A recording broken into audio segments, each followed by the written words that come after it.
Hello, welcome back to Earth Rose Tarot. How are you doing? Thank you so much for being here. Today I thought we would do another all signs reading. So this is going to be a reading for every single zodiac sign from Aries through to Pisces. It will be shorter for each one today, so I'm aiming for about 15 minutes each sign, and it's going to be looking at what's coming towards you next in love. I'm going to be doing a run through of the entire zodiac. There will be timestamps in the comments, so you can use it however you like. Some people like to watch the whole thing, some people like to watch just their sun sign, of course, or you can also watch your moon, your rising, your Venus in particular. Watch whatever you want.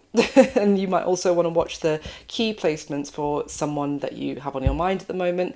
But yeah, just use it however you find it useful and helpful. That is what my readings are supposed to be about, helping and being useful in some way. So what I'm going to do, if you haven't been here before, for one of these, it has been a while since I did one, I get a base card from one tarot deck for the whole zodiac, and then we'll go through and do a little reading for each one.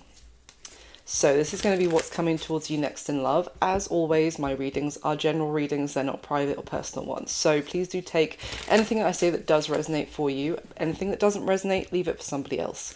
This is also a timeless reading. It is for whenever you come across it. And anything I say throughout, if it resonates for you with the roles reversed, go ahead and reverse those roles. So you might be checking out your person's sun sign and it actually feels like your story, so that's fine. Okay. I know we have a lot of new subscribers lately and I'm really grateful. Thank you so much for being here. If you're new to the channel, huge welcome. Thank you for trying me out. I hope you enjoy your reading today. And thank you for all the amazing support from everyone, the likes, the comments, it's just the shares, everything. It just means the world to me. Thank you. And obviously, if something here doesn't resonate for you at all, it happens. I hope you come back for another reading another day, but don't worry about it. There's a lot of YouTube tarot readers, and I hope that you find the message that does resonate and that you need.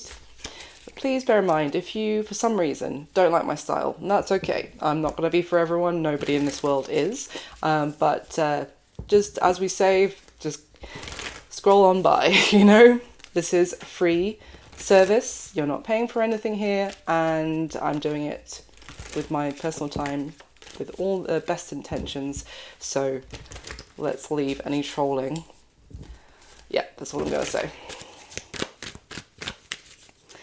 Alright, so can I get the top 12 cards for my wonderful zodiacs today, please?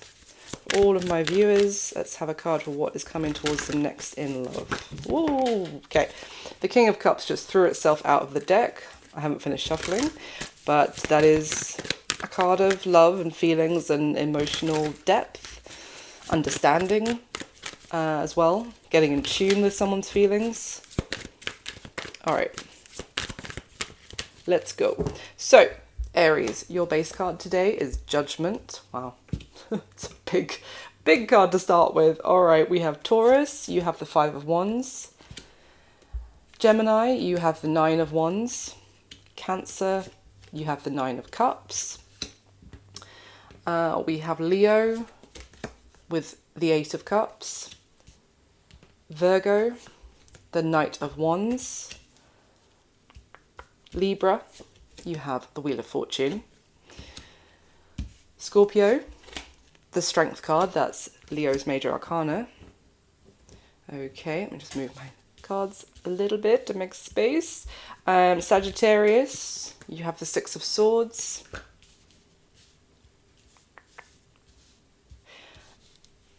Capricorn, nearly forgot my own sign.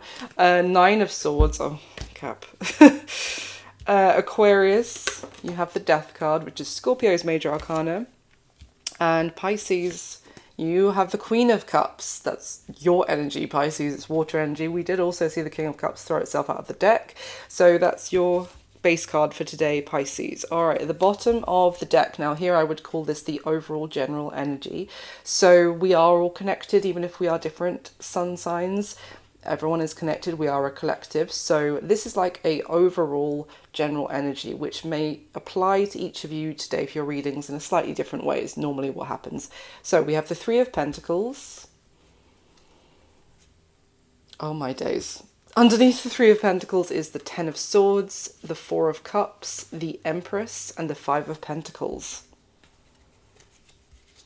The first thing that came to mind, because the Three of Pentacles talks about like a planning, can be a plotting depending on the situation, but it's making plans. It can be including other people in your plans as well. Like, this is not someone necessarily who works alone.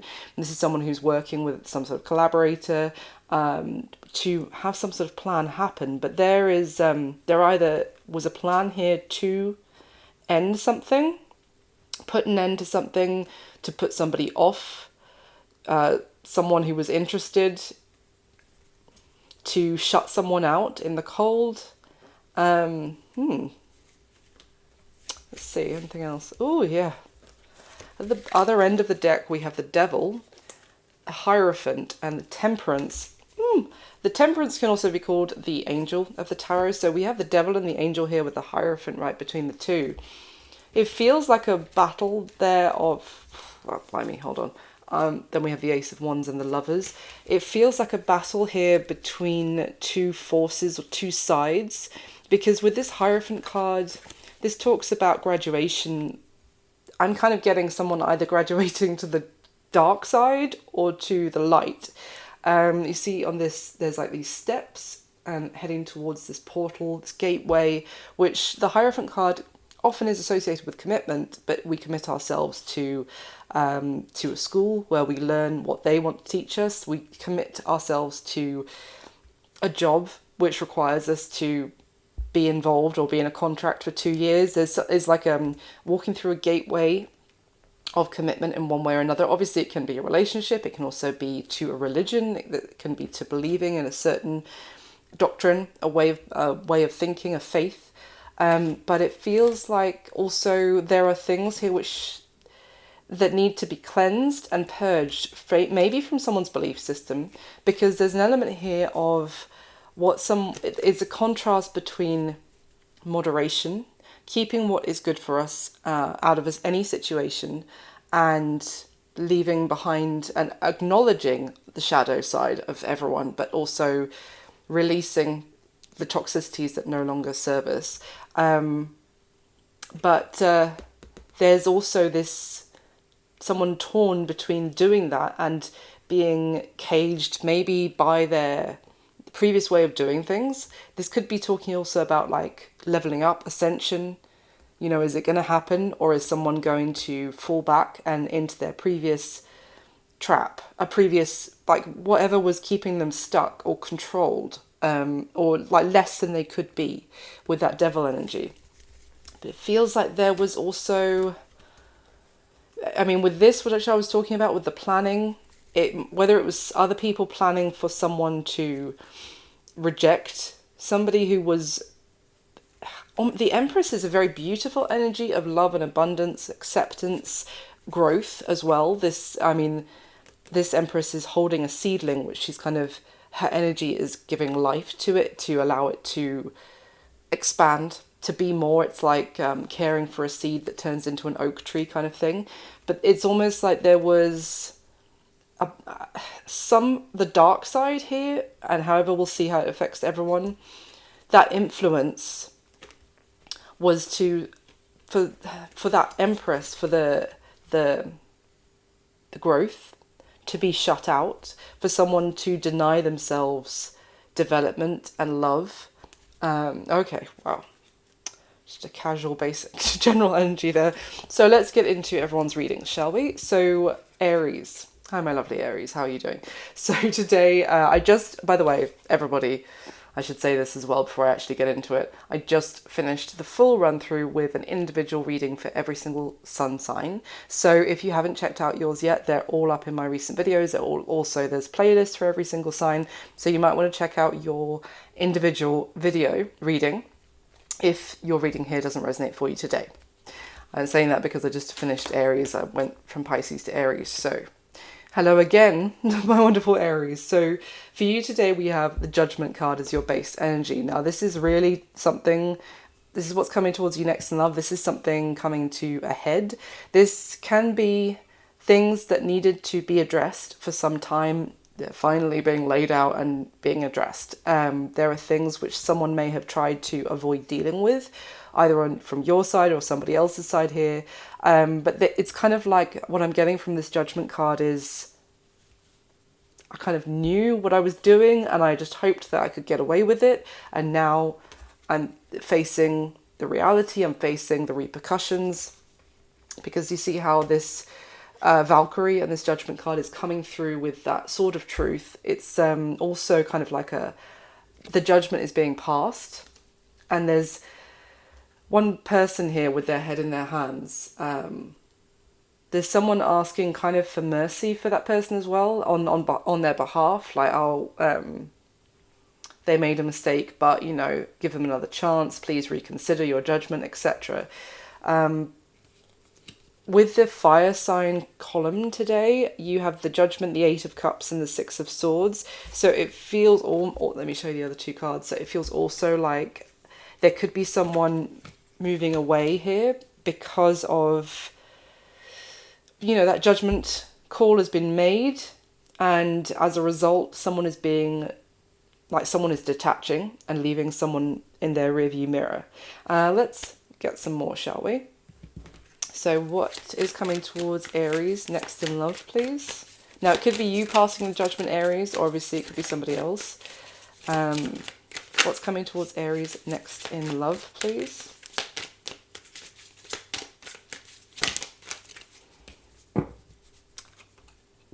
Moving on. Thank you, next. Then wasting time came out. Stuck, no changes, limited. Well, that's if you listen to the overall general message about which applies to kind of everybody today, it will also be timestamped if you want to check it out. I was just talking about the fact that there was this, are you going to stay in your previous patterns or are you going to move on up kind of thing.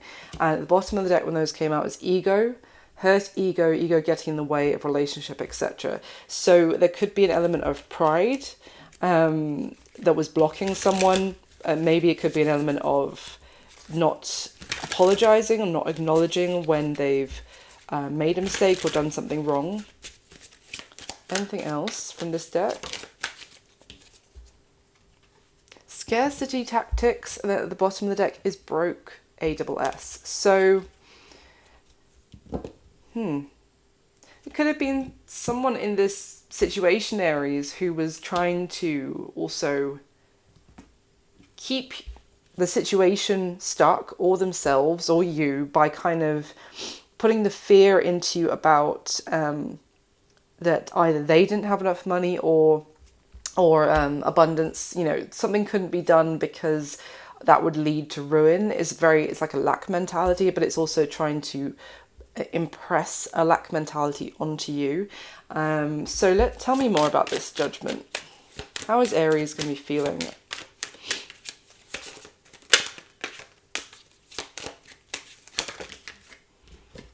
Queen of Swords, that's air energy, Aquarius, Libra, Gemini.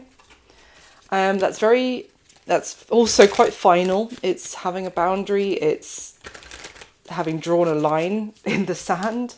You see the similarity in the kind of the approach of the Valkyrie and the Queen of Swords there. It's quite cold and it's cutting. Oof, Aries, damn. Tell me more about the Queen of Swords. The Ace of Swords, and the bottom of the deck when that came out was the Fool. Aries, what you have coming towards you next is the clarity to cut someone out who may have been, you know, they may have been dragging their feet or about making plans with you or moving forward with you in some way. They were trying to play for time, I'm getting as well. They may have been saying, oh, I can do something next month. We can do something, you know, soon when I have the finances kind of thing. But it's also about, that was a strategy in some way. So you're going to have the clarity, I would say, to pass make the final call on a situation. Tell me more. How is Aries feeling about this person who's involved here? Ten of Wands with the King of Pentacles and the Five of Wands at the bottom of the deck. Wow. So this person could have told you they had responsibilities to fulfill. Like they were kind of trapped by their commitments where it came to maybe their work, their job, their career, or having to, like, lots of responsibilities, burdens being placed on them about, you know, paying bills or helping out other people that they required their kind of support financially or energetically. King of Pentacles is Earth energy, Capricorn, Virgo, Taurus, but I'm just getting more the point that it's like they're busy, they've got work things, they've got people that rely on them. Very money focused as well, I would say, and I feel like you're coming to the realization that they weren't being completely honest with you about their abilities to move something forward. Like they could if they wanted to. Like, I'm only saying he because it's the King of Pentacles, but it's like he would if he wanted to, is what I'm getting. And I think that clarity is coming to you. Wow. The Death and the King of Swords. Oof, oh my goodness. All right, let's get some more for you, Aries. Give me a message for Aries reading today. What's coming towards them next in love? Well, the time card, I'm afraid it's too late to take action. I see it's something about, like, we'll do it later, and I think it's about to be too late. Like, they wasted too much time, they dragged their feet, they planned something, and it's always the moving the goalposts. Tell me more.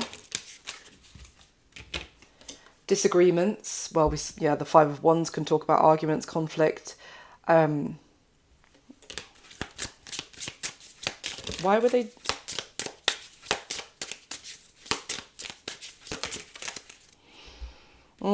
they will end up regretting. I mean, that is with the Judgment, with the character I showed you with their head in their hands. They will end up regretting that.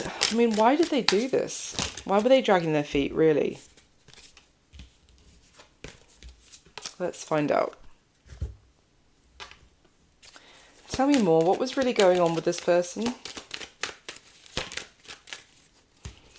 Five of Pentacles.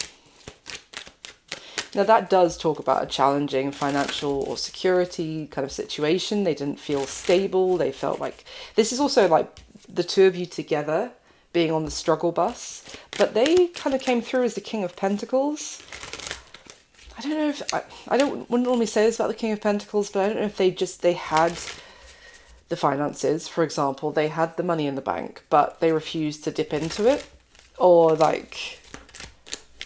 It's almost giving me kind of like a dragon sitting on its pile of gold. Yeah, I mean, Knight of Pentacles and the Two of Swords.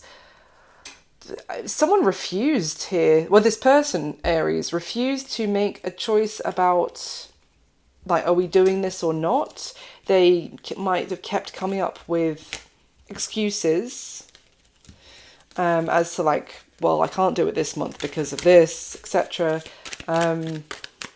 What was this all about? What was Aries waiting on them to move forward with? An Ace of Pentacles. Wow, that's significant new chapter. It can talk about a big purchase. It could be buying a home. It could be making something official, like with a commitment in terms of engagement ring, getting married. Tell me more about that Ace of Pentacles. What did that relate to?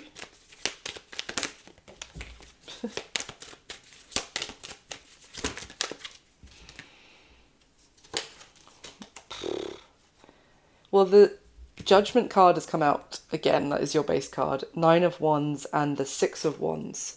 So there was a real hesitation from this person. But it was something where... like, there was a golden opportunity here which would have led to a lot of success and victory and really kind of getting what you wanted.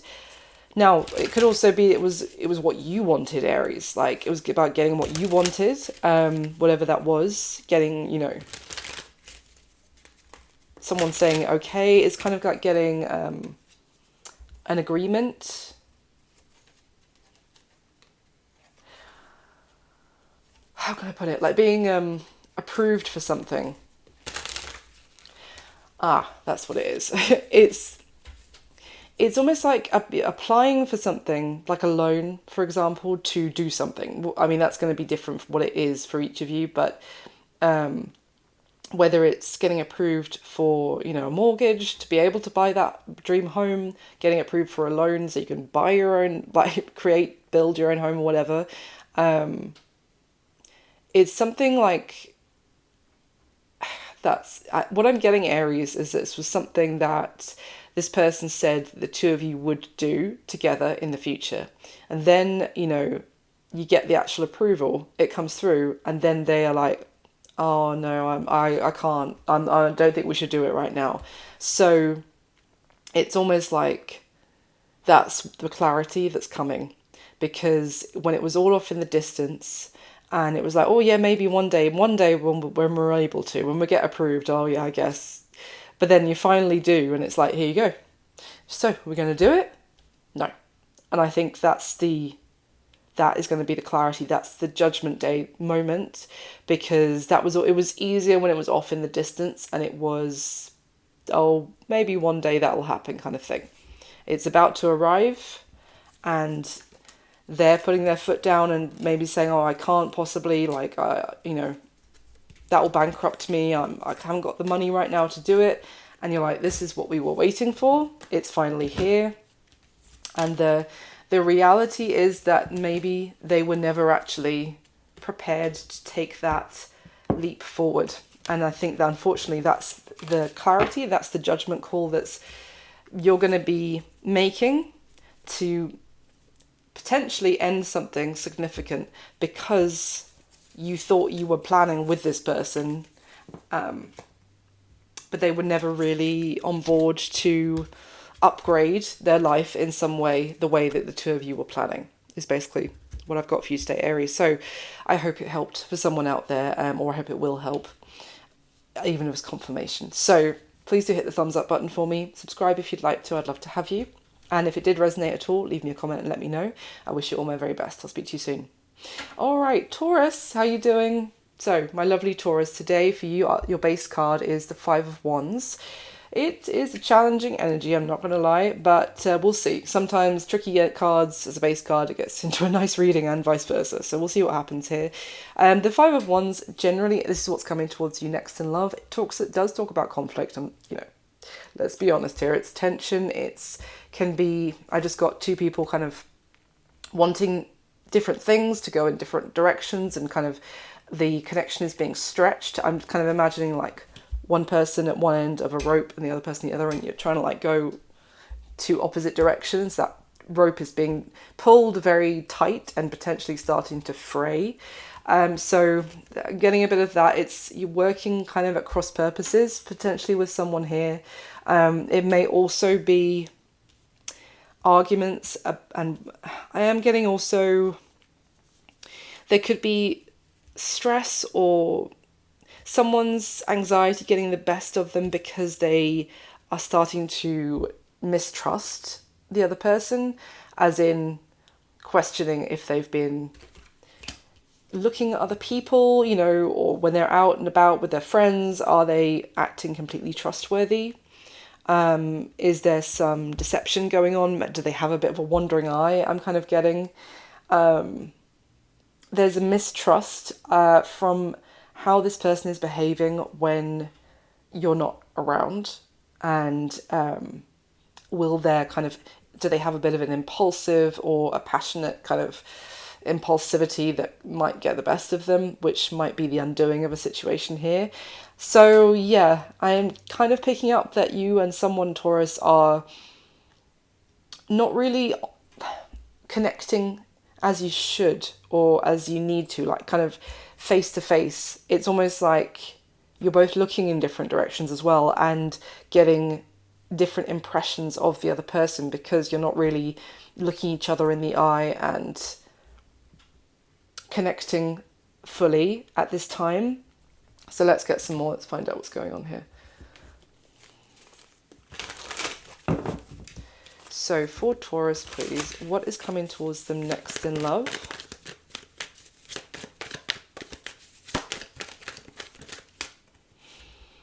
Well, we have distance, separation, space, and blockage. Well, yeah, the bottom of the deck is heart fog, mixed signals, blocked emotions. Wow. Well, I was just saying they kind of felt like you were, well, I said that you're apart from each other because that rope is connecting you. It's still there, but it's almost like the two of you are growing apart. And as I was describing, or picking up, because of that distance, it's harder to know the truth, get the clear picture, the clarity on how the other person is really feeling. So let's get some more for Taurus, please. Obscurity, secrets, mysteries, concealing.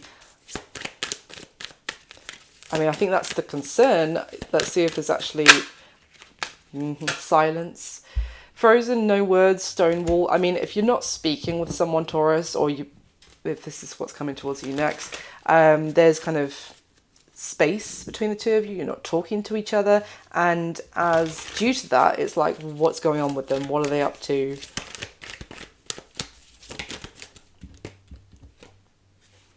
We've got distracted, sidetracked, change, delays. And at the bottom of the deck is spying. Could be on social network, but otherwise it's like getting information about the other person from ulterior means. But I mean, when I said about someone's eye being drawn or caught by somebody else, I think that's kind of the distracted energy. It's kind of like having space from someone else, and you were hoping that during that time they would be thinking about the connection with you. And, you know, using that time and like getting some clear headspace to kind of figure out what they want between the two of you. But it's almost turning into, well, someone here, well, it could be the other person, Taurus. That space is actually turning into spiraling thoughts of they're getting distracted by somebody else. You know, they're not actually thinking about us during this time apart. Their eyes being distracted by a caught, and they're just going to start. In the time when they were supposed to be kind of figuring out maybe conflict or tension with you, they're actually looking over at somebody else. I think that's more the concern. As I said from the start, it's more anxious thought of what is going on during the silence. Let's get some more. So, tell me more, please, for Taurus.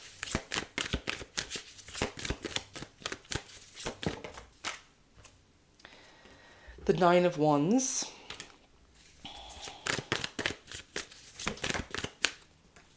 The King of Pentacles in reverse.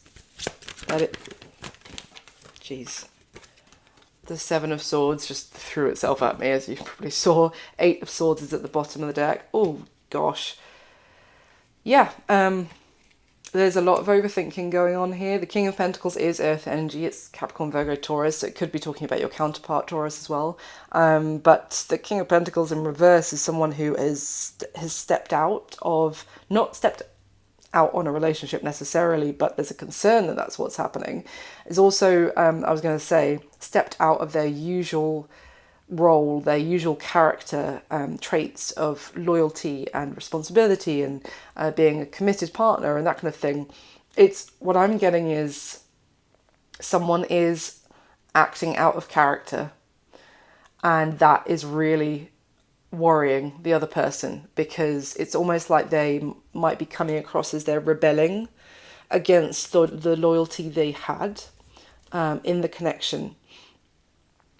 And someone is very, there's a woundedness here, which is also adding to the spiraling thoughts of the mistrust. It could be if this person has previous, examples where they acted out, or they were known to be untrustworthy. Or this could be talking about another situation where someone got their eye caught. It's kind of like it's triggering old wounds. What's happening here? It's like someone is acting out of character, and that is sending someone spiraling into, it could be you, Taurus, I have to be honest, into anxiety about, oh, they're going to cheat on me, they're going to sleep with somebody else, they're going to, their eye's going to get caught, and that's going to be it. All right, so anything else in this deck for Taurus? Tell me about this King of Pentacles in reverse, please. Four of Cups comes out. At the deck split when that came out to show the Nine of Swords and the Nine of Pentacles. Seriously, Eight of Swords, Nine of Swords, I'm getting this kind of anxiety and spiraling thought. And there you go. This is like being kept up at night. And I think it's because it's like someone who has been made single and all of a sudden, and whether it's like the two of you are having a break from a relationship or a break from dating, even if it wasn't a serious relationship yet, but this is the first, it's like, oh God, what have I done? Setting this person out. They're now single, they're out on the town, they could date someone else. I mean, they're officially single now. Whether it's just like, whether it's a permanent thing or whether it's like a temporary, the idea was a temporary break. Like the idea was take a break and think about us and decide what you want, and it's turning into panic. I've just released this person and they are now single and out there, and they're going to be like rebelling because it's like someone who,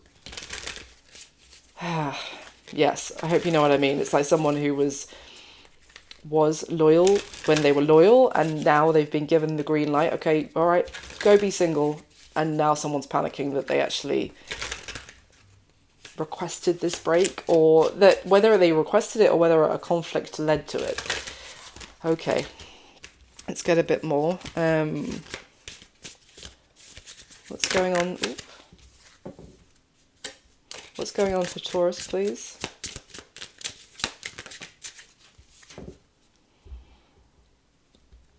Wow, the conversation card came out, which says I want to call you and hear your voice, but the bottom of the deck is space, which says I need more time to think. Yeah, and underneath space is overwhelmed. The stress from this is draining me. There is a lot of stress, I have to be honest, Taurus, with all those 8 and 9 of Swords. Yeah, okay. Tell me about conversation.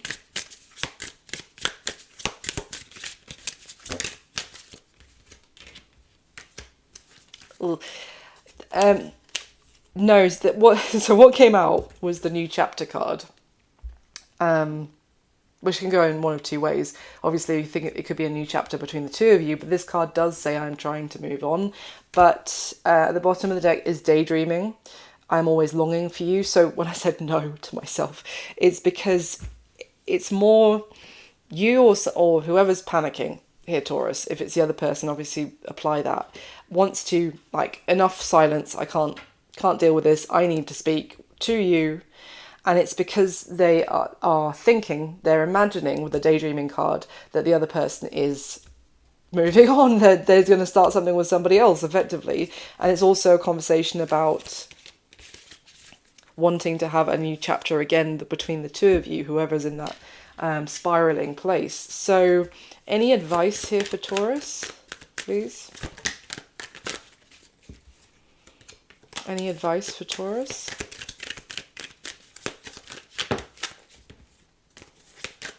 There's like blocks of cards coming out. That's why I just want to get one or two.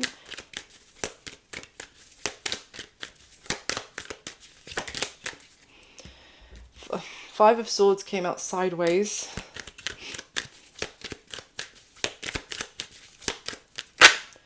What's the advice for Taurus? Page of Pentacles. Eight of Pentacles. Okay. Whoever was giving a silent treatment to kind of influence the other person. I feel like that's the person who's now or going to be in the near future panicking, that they've kind of released the other person to be technically single and available. Now that could be the other person, Taurus. Whoever thought that the approach was, I'm going to use a silent treatment, and kind of feels like it's backfiring, to be honest. The message here is, for that person, is, you know, this Five of Swords can be a silent treatment card as well.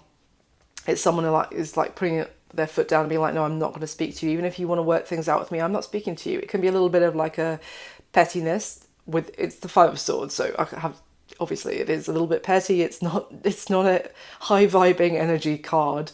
And it can be a little bit in the passive aggressive. Yes, it can be a little bit hope of causing trouble for that other person, refusing to talk something out. With the Page of Pentacles coming out, crossing that, it's maybe good to rethink that approach. Maybe it's worth reaching out. I would not always say, depending on the context of the reading, that whoever is in that frame of mind, you need to, just send a message. But I have to be honest, with the cards that have come out, this is kind of like, this Five of Swords would be cutting your nose off to spite your own face, basically, in the upright. And the message, as I said, what the advice is, maybe it's worth talking things out. The other card that came out was the Eight of Pentacles, which is about two people working together to maybe restabilize a situation, to both put in 100%, to make something a success and work. A relationship, a long-term one, it does take work. You're not going to be perfect at it first go. Sometimes there's things that come up you need to get worked through, and no one's perfect. But it's kind of like an acknowledgement. Whoever's tried the silent treatment approach is panicking. Whoever that is, and if that's not you, Taurus, don't worry about it. Hopefully the other person will see this reading. They need to just send a message and be like, look, I want to work this out, rather than getting into a painful spiral of anxiety and catastrophizing and thinking the absolute worst. So that is what I've got for you this time, Taurus. Thank you so much for being here. Please do hit the thumbs up button for me. Subscribe if you'd like to, if you haven't already. And if it did resonate at all, leave me a comment and let me know. And I wish you all my very best. All right, just pop these away. So, moving on. Gemini. How are you doing, my lovely Geminis? Thank you for being here. Today, your base card for your reading is the Nine of Wands. So what's coming towards you next in love? Well, there's a hesitancy. There is a kind of waiting for the other shoe to drop. There is watching the situation from a distance, trying to gather more information. I had just noticed in your air sign column for today, other than the Nine of Wands, the other two cards, the Wheel of Fortune and Death. Two powerful cards that talk about major change. So with that Nine of Wands for you, though, it could be talking about either someone here has a little bit of resistance to change. There is, Nine of Wands can be clinging to a previous way of doing things. It's not quite at the Ten of Wands of either something being completed or releasing something. It can be kind of keeping that wall up and being like, no, I'm not prepared yet to step through that gateway. I have to say, with the Wheel of Fortune and Death, you don't really have much choice about the change happening. Change is happening when those two cards come out kind of together. And so there may have been something here where someone was kind of, how can I put it? There's a little bit of stubbornness, or a little bit of like trying to put up blockages, or like almost getting like defenses, putting up defenses to avoid embracing some sort of change. Let's see which way this goes. All right, so for Gemini, please, what's coming towards them next in love?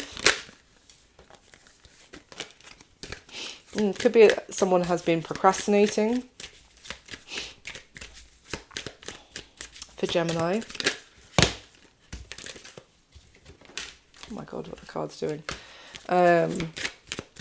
Gemini, what's this Nine of Wands about, please? There we go. Okay, cuffing season. Would say single and ready to mingle, ready for a relationship. The bottom of the deck when that came out is chained. Codependency, unhealthy attachment, weighed down. This could be someone who was putting up a wall, refusing to step into actually committing to something. Let's see, because that's kind of like dipping your toe in and seeing what is out there, but when they find something, they kind of just watch it from a distance and keep their distance as well, but they're still watching. Let's see what's going on here. Well, with that chained, it's kind of like, do you want a commitment or not? Because someone here also might consider a commitment to actually be like what's the word? Impeding their future like possibilities, like a hindrance, that's the word. Like something that's going to tie them down, but it's like you're out here single, ready to mingle, ready for a relationship apparently, but then you think a relationship is going to tie you down. It's all right. Let's get some more for Gemini, please. What's going on? What's coming towards them next in love? Rebound. Did I say someone was dipping their toe? Flighty, temporary option, unpredictable intentions. The bottom of the deck is tiptoeing, avoiding getting caught, acting shady, sneaking around. Okay, so you could have someone coming towards you, Gemini, who is dipping their toe in. As I said, they're kind of, oh yeah, I'm ready for another relationship. They're out there mingling, but their hesitation, they're kind of then stepping back and just watching the person that they found rather than taking it any further, could be because they're hiding the fact that they just came out of another relationship and, you know, they may be so fresh that are they really interested in getting into another one right now? It's obviously a relationship, but there's a lot there that is about the other person as well. It's not just about you. If they could just come out of a situation where they felt very much responsible for their partner, obviously, or just even put a lot of effort into it potentially, it could feel like a lot of responsibility. And if they've just had all of that responsibility removed, I kind of get someone who's questioning, do I want to have all that responsibility again, if that makes sense? But why are you out here? Why are you out here looking for a relationship then, Buddina? Tell me more. How's Gemini going to be feeling about this? What's coming towards them next?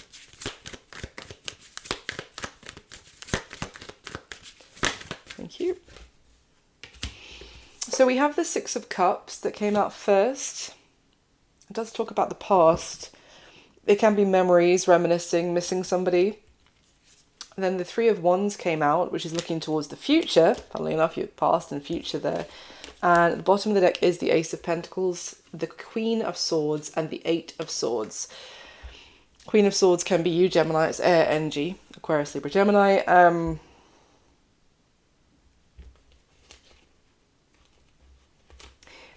Someone is hung up about another situation.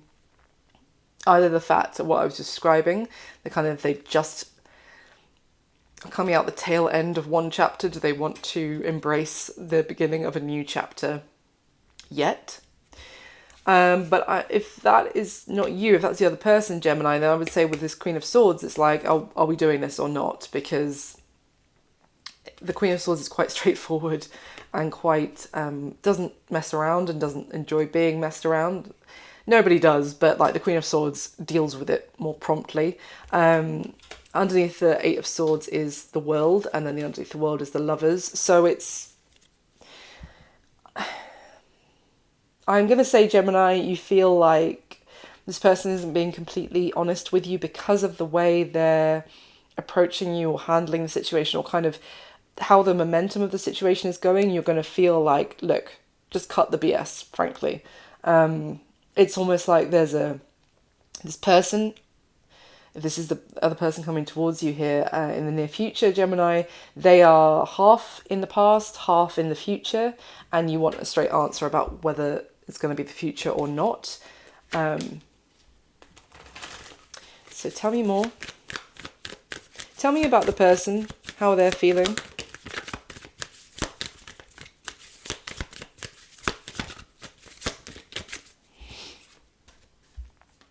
Okay, Six of Swords and the Eight of Pentacles. At the bottom of the deck is the Nine of Cups and then the Star card, which is Aquarius' major arcana. And I was like, oh, both of those talk about healing and, you know, going inside themselves, figuring out what it is that they want, you know, figure out their dreams, their wishes, and releasing, purging the past, etc. And then, oh yeah, of course, underneath that is the Seven of Swords, and next to that is the Ace of Pentacles. So that's the acting shady, sneaking around. Very much similar body language with that Seven of Swords card, and it's the sneakiness about the true integrity that is attached to this Ace of Pentacles. Like, is this sincere? Is this real? Is this really happening? This person is very much up in their own, focused on their own feelings and up in themselves. I was going to say, they are thinking about moving forward. Yes, with the Six of Swords and the Eight of Pentacles, they are making plans.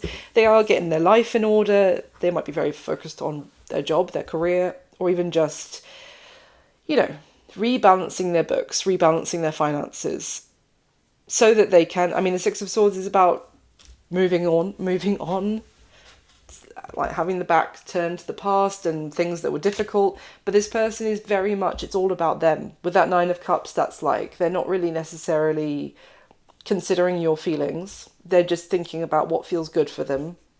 They're completely prioritizing, what I need right now is this.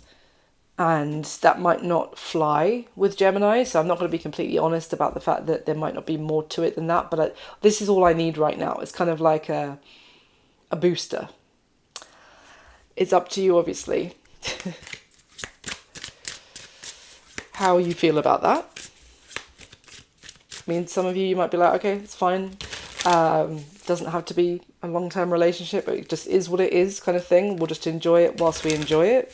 Others of you, there is a little bit of an element of dishonesty, though, is what I'm getting about how this person is going about it, because there's a little bit of deception about their intentions for this to be something longer than it might they have any intention of it being, if that makes sense. Anything from this deck for Gemini, please?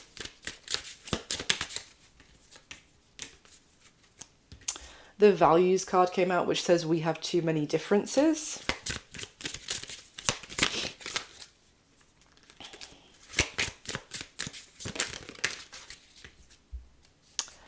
Responsibilities, I have to take care of my financial and emotional needs. Yes, okay, that's kind of what I was saying. This person is very much focused on themselves. Like I was saying already, they're making plans about their finances, and then I said they're also focused on their own emotions, and then yes, this is all about them. And obviously sometimes you are in that frame of mind, and there's nothing wrong with being in that place. Sometimes you just need to focus on your own stuff, especially if you're out of a relationship recently. However, it's also about the difference in values here is it might be about honesty and just making that clear to the other person. Anything else?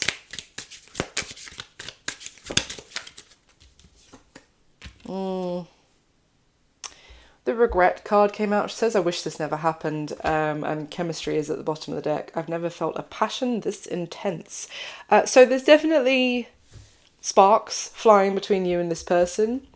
More than that, I feel like they're too wrapped up in their own stuff, basically, Gemini.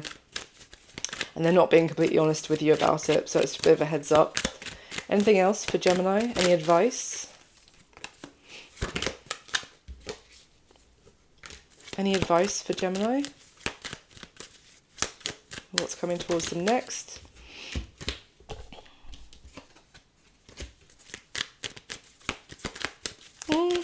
I would say the advice is don't settle for less than you want. So as much as I was saying, like, if it suits you, if you are just happy to, like, it is what it is, I just enjoy it whilst we enjoy it kind of thing, that's if that suits you. But for some of you, I'm getting that that does not suit. And in that case, the advice is do not settle for the short end of the stick then, because this, you know, don't settle for someone who's not actually in a place where they can give you what you're looking for, because someone else will. And, you know, basically. Any other advice for Gemini? There's also potential progress with this person in the future. Like, if it doesn't feel like it right now because they have other stuff. Now, I'm not telling you to wait for, like, indefinitely for this person to be ready, but basically the cards that came out, we have the Wheel of Fortune and the Three of Pentacles. At the bottom of the deck is the Ace of Swords. Underneath, Two of Swords and the Death card. Wow. Wheel of Fortune and the Death card both showing themselves very close to each other there. And just to remind you, those are the other two cards in the air sign column that I mentioned at the beginning of the reading. So there is, like, the Ace of Swords there, it talks about this person basically realizing what they want, knowing what they want. Like, they very much, as I said, in between two worlds when they're in this kind of like hesitation place. So yeah, the message is that they will figure it out about the change, embracing change, also figuring out, you know, making a decision. And there is, you know, in divine timing, I have to say, with that Wheel of Fortune as well, there is the potential for them to get on board with you about this, and things improving. But, you know, as I said, don't wait indefinitely and don't settle for less than you actually want. But that's what's coming through for you, of what's coming towards you next, Gemini. I do hope you enjoyed it, and I hope it was helpful for someone out there. Please do hit the thumbs up button for me. Subscribe to the channel if you'd like to. And if it resonates at all, leave me a comment and let me know. I wish you all my very best. I'll speak to you soon. I'm just going to take a sip of water. Okay. So, Cancer, how are you doing? Cancer, today, your base card is the Nine of Cups.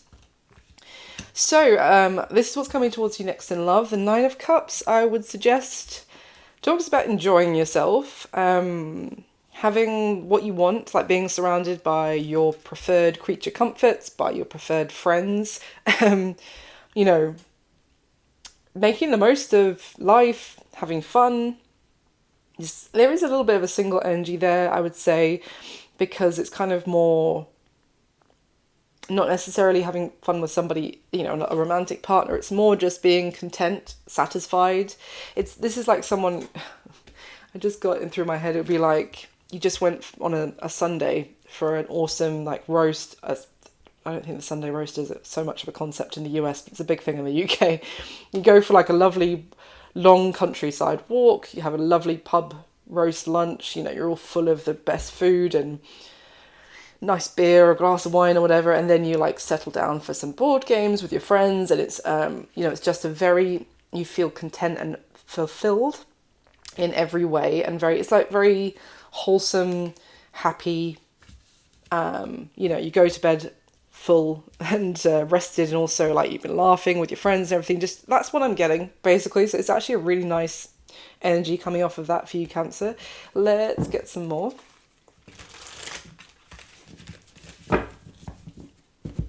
What's coming towards Cancer next in love, please? Tell me about this Nine of Cups. Oh, well, yeah. So the Abundance card came out. Positive mindset, manifest, gratitude and bliss and blessings. Yeah, as I said, very content. There's a lot that you're going to be grateful for. The other card that came out was cut down in reverse, which would say cutting out, separation, silent treatment. That could be coming to an end, like something that kind of was brutally like stopped at some point, maybe with friends or a love interest. That kind of something might be being repaired there. Get me another one on cut down in reverse, please.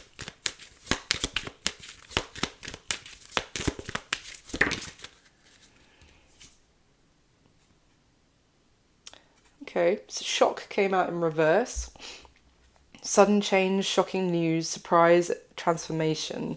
In reverse though, if it may have been something, Cancer, where something happened which seemed very shocking and very brutal between you and someone, where it felt like whatever happened was like a sharp shock, and it may have caused like a sudden break in some sort of connection with someone. Now, whether that could be a friend as well, or obviously a love interest, but it's like, it felt like whatever that shock was, it caused a big rift.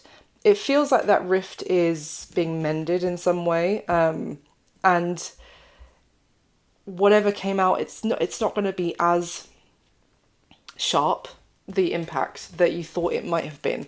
It might be like, oh, ever since they found out that about me, they won't speak to me again, kind of thing. And it kind of transformed in a negative way, very brutally, very bluntly. It's basically that there's like a repairing of that. I think what I'm getting off that Nine of Cups is like, it's like sleeping well, feeling calm, feeling happy as well. Okay, let's get some more. What's coming towards Cancer next in love, please?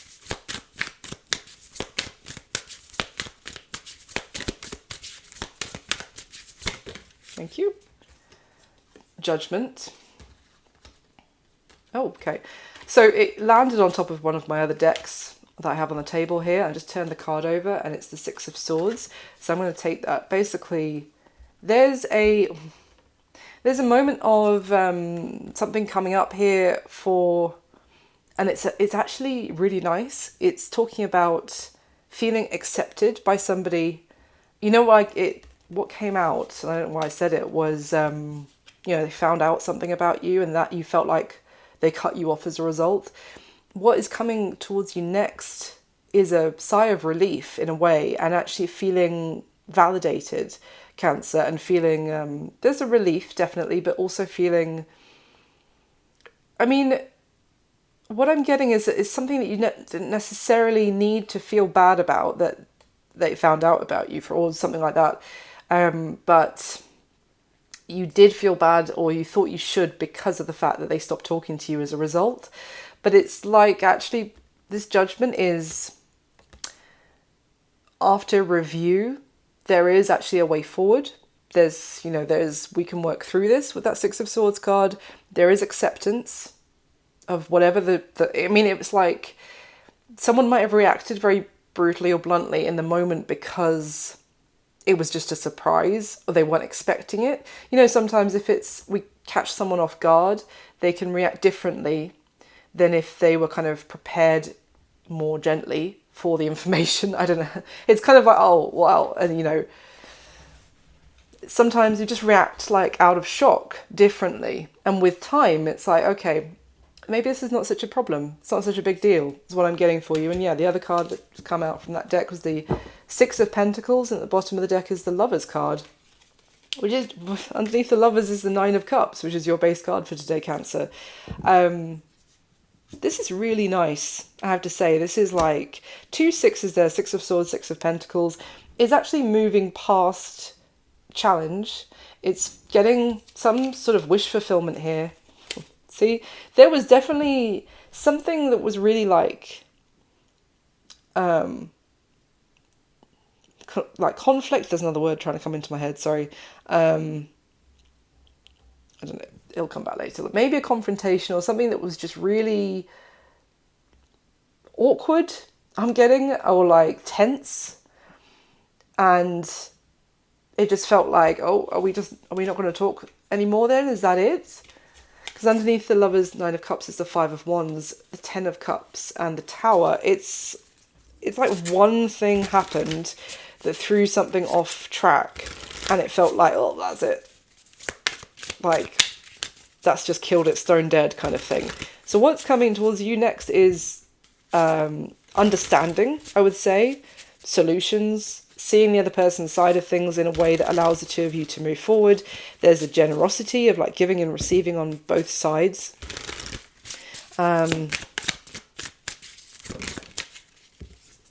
Five of Cups in reverse. Queen of Cups at the bottom of the deck. That's your energy, Cancer.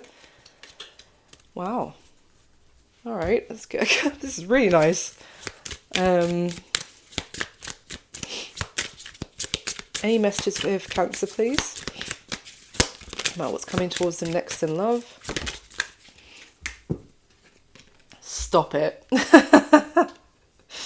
I love it. The card that came out, Cancer, was Understanding. It says, I see your side of the story.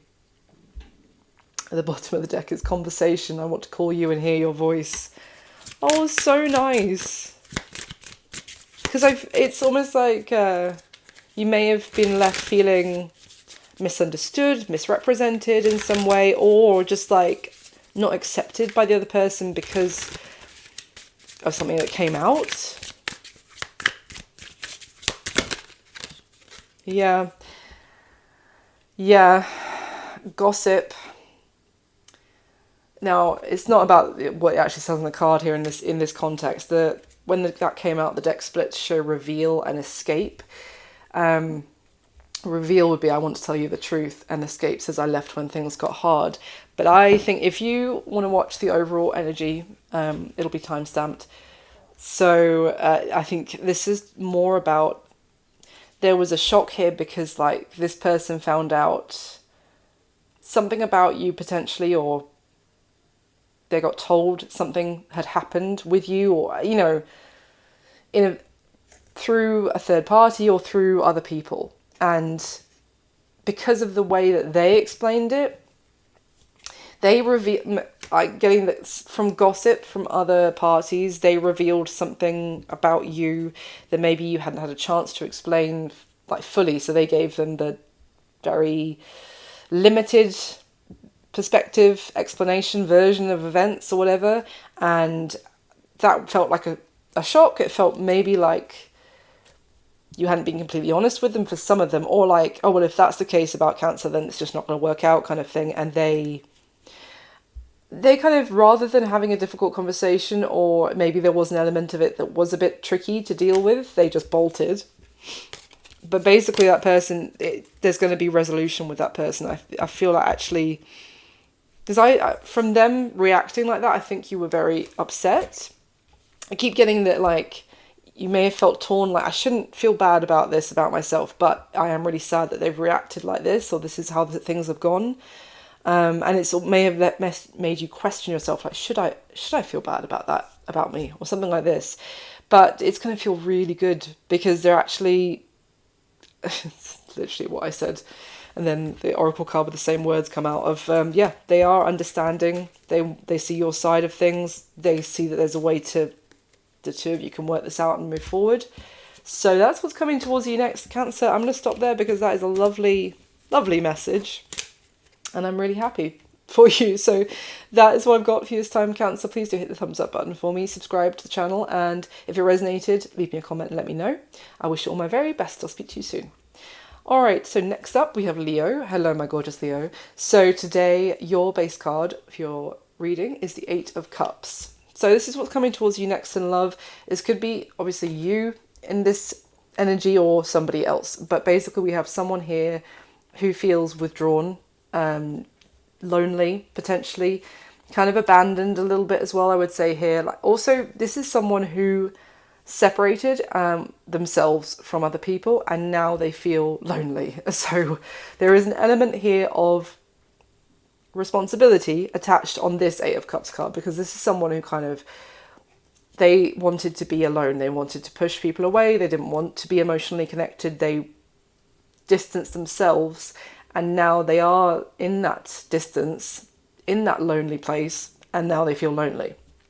So that is kind of what I'm getting from that card. Let's see what direction that goes in. So for Leos, please, what is coming towards them next in love?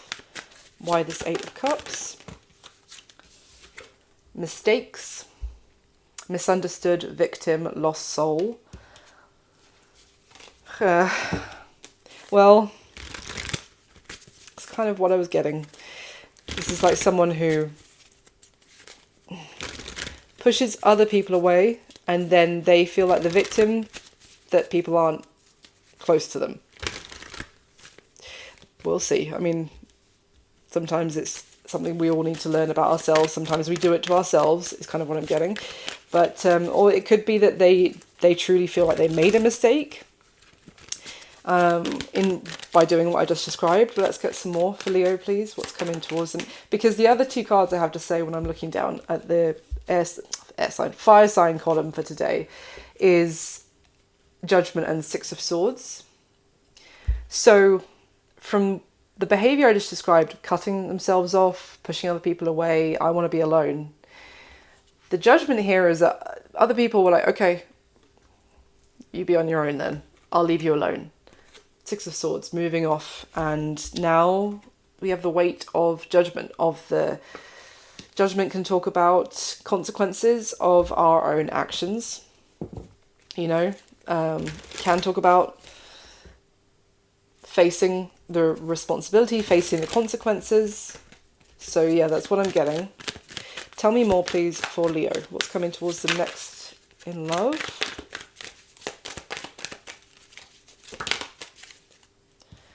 We have heart fog in reverse, which would say mixed signals, blocked emotions, messed up. In reverse, oh my goodness. This could be someone who was emotionally unavailable or uninterested to connect on an emotional level. They could have had a very blocked heart chakra. They could have been giving mixed signals. But it's actually a little bit sad because I'm getting this strong message of they feel misunderstood.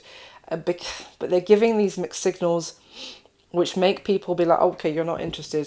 You don't have emotion for me. I'll leave. And then they feel even worse. That is quite sad. Tell me more. Because, you know, this is like someone who desperately craves the emotional connection, the love, the affection, but then at the same time they can't accept it. Tell me more, please, for Leo. Cancers was such a nice reading, and I just feel like, oh dear. Tell me more. Someone could have Scorpio in the mix as well, by the way, here. Where that's, yeah, Scorpio moon. We have obsession, infatuation, adoration, addiction. At the bottom of the deck is bitterness, resentment, anger. Oh, goodness me, this person's emotions are really mixed up as well because they're infatuated, but they're also angry with the person that they're infatuated with. Why obsession? Good. Gravy. Longing. Craving, aching, wanting. Loyalty. Trusting, reliability, believing. Oh. This person wants so much. They're longing for the person that they are obsessed with, that they probably pushed away, gave very mixed signals, were emotionally unavailable towards. They are longing for that person, and they want to be able to believe that they could trust someone to love them. It's what just came into my head. This is going to be the saddest reading of the day. Oh, okay, let's get some more. I think this person has trouble trusting, accepting the love that they so desperately crave because they don't trust the fact that that love is going to stay, or, you know, that it's not just an abandonment wound. It's more like they may have decided that they're not worthy of love.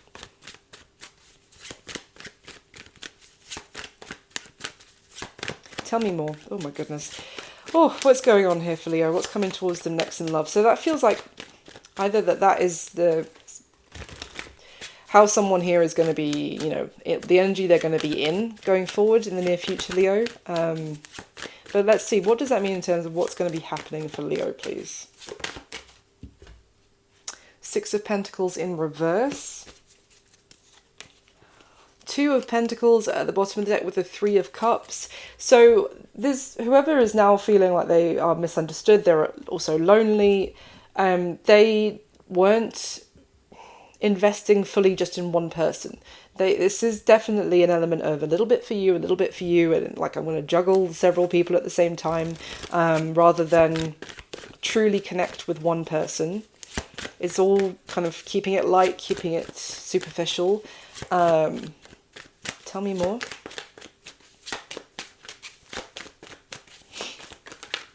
For Leo, please. But what they actually crave is one person that will be loyal to them for the long term.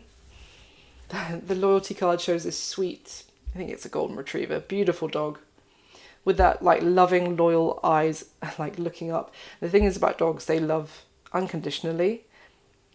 I think this person doesn't believe in unconditional love. Get a dog, then you will. And obviously treat that dog right. But yes, if you want anyone to teach you that unconditional love exists, get yourself a beautiful dog. Wow, I just split the deck. The Wheel of Fortune and Death are both there. I was just talking about this to Gemini because in the air sign column is, and I think I said by accident air sign when I was about to say the Leo, the fire sign column just a moment ago. Anyway, in the air sign is Wheel of Fortune and Death.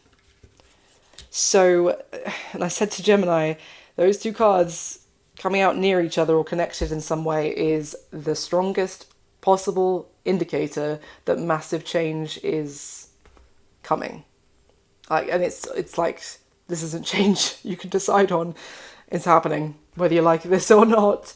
There has to be transformation. Something has to give. Something's got to give. Let's see. This person was way too guarded about making a solid investment in one particular person, like putting all their eggs in one basket, if you like, and therefore, you know, risking that person dropping their basket and all their eggs shattering. Tell me more, please. We have the Four of Wands. Okay. The Moon. What is that? There's a lot of fear attached to commitment here. Tell me more. And the Strength card just came out on top of the Nine of Swords for Capricorn. Strength is Leo's, it's your major arcana. So there is a need to overcome the what ifs for this person to basically to be able to move forward. There's a need to have the courage and the strength to overcome the catastrophizing, the imagining the worst case scenario, letting their anxious mind run away, and also to believe their anxious mind. Because it's very difficult. You think your brain is always there to like help you out, and if you've ever dealt with anxiety, you know that sometimes you have to actually realize that sometimes your brain is working against you if it's in anxiety mode. Yeah, because also that was an element of the confusion of listening to the fear. At the bottom of the deck when that came out is the Seven of Cups, the Magician, and the Five of Cups. That's like, oh my God. The Magician is a card that can talk about making a decision. And the Seven of Cups is like someone who feels like they have all these options.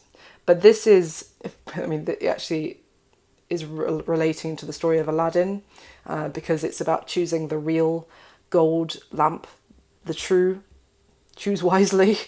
And all the others are mirages that if, you know, you choose the mirage, you're going to get trapped in the, I can't remember what the temple's called in Aladdin, where he finds the golden lamp. But, you know, you're going to get trapped, you're going to get suffocated by sand. The burden is going to be so heavy because you chose wrong. What's the Indiana Jones? He chose poorly and, you know, got like withered into this hideous like skeleton. And yeah, this is like whatever this person was in the frame of mind of whatever choice they made would be the wrong one. And that they are also, they feel like this is someone who feels like they are only capable of manifesting sadness and grief. This is like someone who's like, I'm not meant to be in a long-term relationship. This is very negative manifestation as well. So, I mean, that's Difficult because it can be self-fulfilling prophecy. If you have believed that about yourself, that then you kind of set yourself up for failure as well by, oh, I'm never going to be able to have I don't even like saying this out loud because I know the universe is listening, but you know, I'm never going to be able to have a long-lasting, committed relationship where I can actually trust that person with my heart. So then unconsciously, that person goes towards people who you cannot trust them with your heart, and then tries to make something happen with them because it's kind of like proving the point to themselves. I was right. So, any messages here? What's coming towards it? So, I'm not seeing anything so far about change, although it feels like change needs to happen and is inevitable to happen. But I think first what's happening is the realization of what they have, whoever this is, realizing that they have this approach of like pushing people away. There is someone significant, could be you, Leo, who has moved away, and could be a bit of a wake-up call for them. Any messages for Leo, please?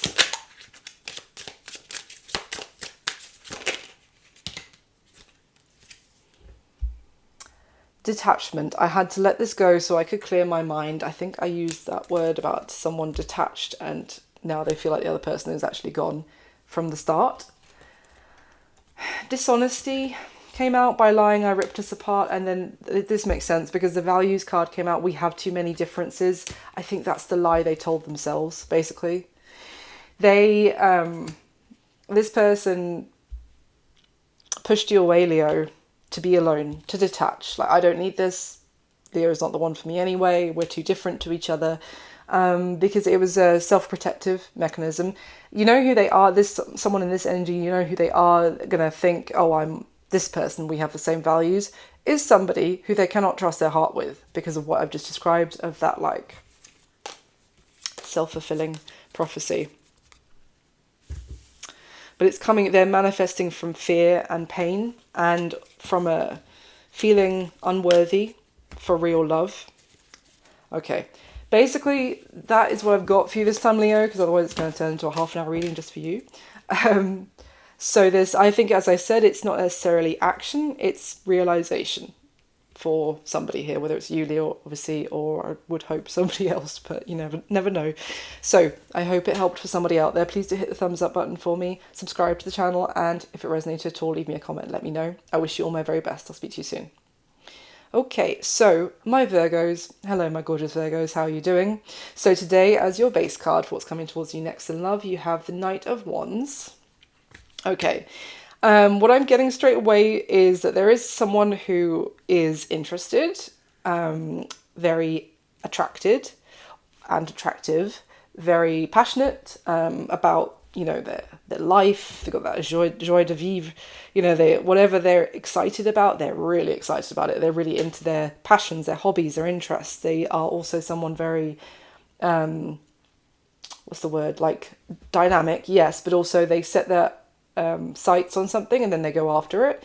They have a clear view, like what they want. I want this, and then they go do it. I want to make this happen, and they do make it happen, kind of thing. They really have their goals. But it could be that they really want you, Virgo, and they're going after you. But I have to say, after all of that loveliness, in some ways, there is a fear and stress creeping in attached to this person, and I feel like it's because of other people. Like, either what are other people going to think about this person if I pursue something with them. Also, it could be other people kind of telling you gossip or kind of dripping a little bit of poison into your ear about them, which is kind of starting to freak you out. It's like a little bit of frenemy energy I'm getting off of this. Virgo, where people are trying to put you off, someone who's interested in you, or point out the red flags about that person for their own means. They're doing that to satisfy themselves in some way with this energy. It's not necessarily because they have your best interests at heart. So let's get some more. What's coming towards Virgo next in love, please? High vibing. Good vibes, living to the fullest, enjoying the present. There's definitely this Knight of Wands character as well, because this is someone who's like, Knight of Wands doesn't really, I've just got Sagittarius energy in particular. I love Saggies. I have a few in my life, and they are just big characters, and also they get along with a lot of people. And also they're just, I don't like that they run on like Duracell batteries or something. It's just like they have this infectious energy, and yeah, they just kind of don't let stuff really drag them down for too long. They're just up and bouncing, and yeah, it's so it doesn't have to be a Sag, but this is what I'm getting of like, this is someone who is excitable about life. They like to live it to the full. They yeah, they enjoy their life. There's someone fun as well. Yeah, they might like partying, or just be up for anything, adventures, etc. Tell me more about what's coming towards Virgo.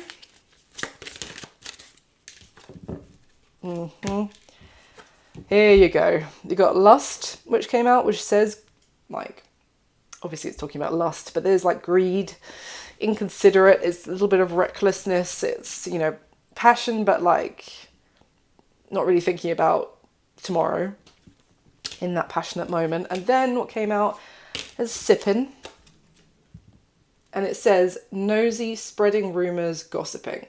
Is exactly what I was talking about in terms of other people starting to make you worry and telling you things about this person that will start, you know, flagging red flags about them, apparently. But this is gossip, just bear in mind, and it's rumour is very important. This is not necessarily telling you the truth. I think the rumours, what they are going to be telling you is that this person, the bottom of the deck is ghost, no closure, cowardice, disappearing act. So this is someone who could be really fun, who you could have a lot of fun with and a lot of passion with, potentially, Virgo. But basically there is going to be people in your ear, as I literally said, dripping poison, a little bit of poison into your ear about the situation to freak you out. And there's like someone pouring a stream of liquid into that cup. Yeah, obviously it can be associated with like spilling the tea, but it's also just like spilling some BS to kind of worry you. And I think what they're going to be saying is that this person's here for a good time, not a long time. Oh, they're going to, you'll have fun with them today, but you're not going to see them next week. It's basically what they're going to be telling you. So let's see what is really going on with this Knight of Wands. Yeah, and then they'll do a disappearing act. Oh, they did that to my friend. Or it's always a friend of a friend. Or it's always, oh, I think my cousin twice removed dated them once and that's what they did. Yeah, all right. It's just, tell me about this Knight of Wands that's coming towards Virgo. Two of Pentacles and the Nine of Wands came out. So this is someone you're going to be in two minds about and potentially have a wall up towards, or put a wall up. Tell me more. Tell me about the Knight of Wands. Queen of Swords. There's that wall, side-eyeing them, basically suspicious about their intentions. And we have the Lover's card. Gemini's Major Arcana. So this is like, I get the sense this person's going to be really charming, really good fun. Like, you want to enjoy yourself around them, but at the same time you're like, you're trouble, aren't you? And then there's people telling you, oh yeah, they're trouble. And it's like, yeah, I'm going to be even more guarded towards them, kind of thing. Tell me more, please, about this Knight of Wands coming towards Virgo. Well, the Wheel of Fortune came out. The Queen of Wands is Fire, Energy, Aries, Leo, Sag. But then the Six of Pentacles came out in reverse. Okay, hold on. Why is the Six of Pentacles in reverse? Ah, no, I know what it is. I know what it is. I think this is somebody who is kind of coming back around, and this is someone who gave you the impression that they weren't really interested in giving to this before. They weren't willing to take some sort of chance on something, or like to give something a chance. They might have still been tied up with something else when like they came around before. Okay, let's get some more information. So it feels like things have changed now and they may well be pursuing you, Virgo. But I don't think you necessarily trust them. There could be a little bit of resentment from the lack of something progressing previously. And also like a questioning, like you didn't want to give to this before, so why do you want to give this to this now? And why should I believe you? And there's also gossip going on, like to also try and put you off about them. So any messages from... I knew this card was going to be there. Oh, the chemistry is at the bottom of the deck. It says, I've never felt a passion this intense. And then absence, which kind of talks about the fact that they have missed you. Okay, yeah, I mean, underneath chemistry is reflection and reciprocity. Being away from you has allowed me to gain clarity. I want to have equal give and take. I love how these cards connect with the tarot so beautifully. Because as I was saying, this is someone you're like, you didn't want to give to this before. How am I supposed to believe you want to give to it now? I don't think this is someone you were in a relationship with. This is more someone who was in a very, you know, not trying to put down any roots kind of place when the two of you crossed paths before. There was definitely chemistry, passion. It could also have been someone that you already had a physical interaction with and then they did a disappearing act. So yeah, that could definitely cause you to question them, be suspicious. Let's just ask, what are the intentions of this person towards Virgo now? What are the intentions of it? So the gossip, the other thing I just got is that you could be worried. I think I said what other people are going to say about you pursuing something with this person. And it could be because if you told them, I slept with this person and then they ghosted me, and then you are giving them another chance. There could be a little bit of like, oh, this is going to be really hard to explain to people after I complained about them ghosting me kind of thing. You do you, you know. Tell me, what are the intentions of this Knight of Wands towards Virgo now, please? It's coming towards them. Their intentions towards... Thank you. Fucking hell. Pardon my language. The King of Wands just came out and landed on top of the Queen of Wands. Well, just one intention there. I think we all know what that is. Passion. Okay, any more intentions than that? For this Knight of Wands. What are there? Any long-term intentions?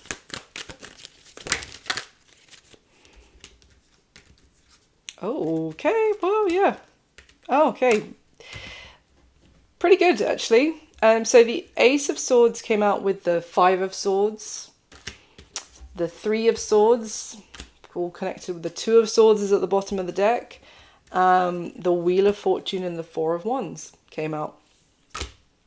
This is it's talking about the fact that, I mean, I don't say this lightly because I don't want to give anyone any false hope or anything, but the cards is basically saying that they have gained like a realization and clarity, as the Oracle said a moment ago. They have reflected being apart from you, not speaking to you. There is regret here. There is also a sense of loss from your absence that they felt. They have, you know, oh wow, oh my god. At the bottom of the deck, I was going to say the Two of Swords, they didn't know what they wanted. And then the Two of Wands, I was like, well, they really didn't know what they wanted. And then underneath it, it's the Three of Cups. So, yeah, this person they didn't know what they wanted. There has been silence between the two of you. There's been absence. They have missed you. They have probably been craving you physically, easily. I can say that. And as a result of that time and space and your absence, there is a change here in terms of, like, that has given them the answer of what they wanted and what they want to pursue. Heavily wanting to pursue something with you. With the Four of Wands talks about commitment, union, something more significant, definitely than they were offering before. With the Wheel of Fortune, it talks about major change as well. So, yeah, this could well be someone who wants something more long-term, more long-lasting. than they were ever in a frame of mind to offer before or to consider before.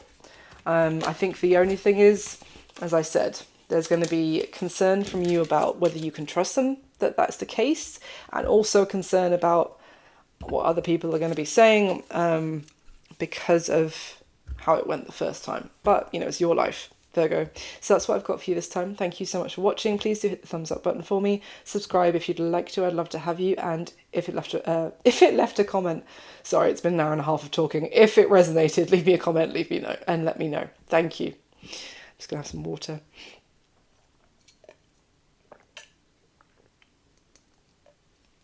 All right. So, Libra. Hi, my gorgeous Libras. So today your card is the Wheel of Fortune. It's what's coming towards you next in love. I want to say change, Libra.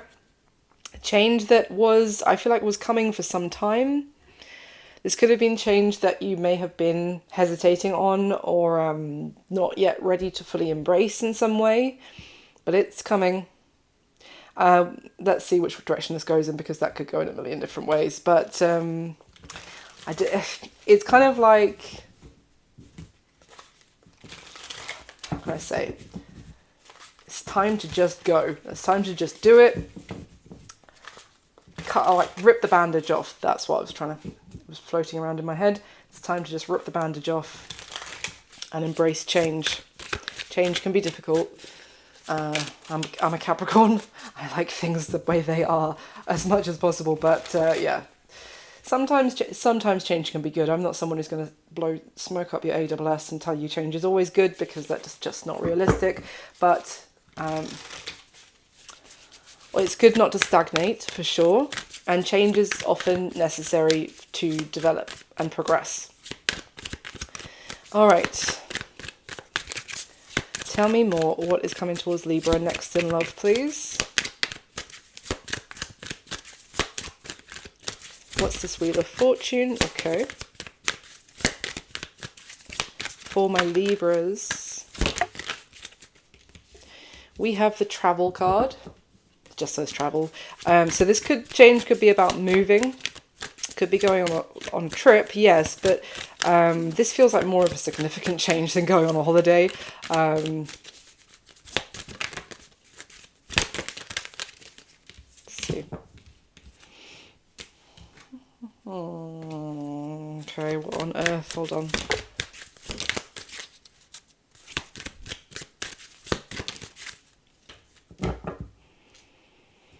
Interesting. I mean, this, so I'll just show you. The wolf in sheep's clothing came out and then played out. Came out. The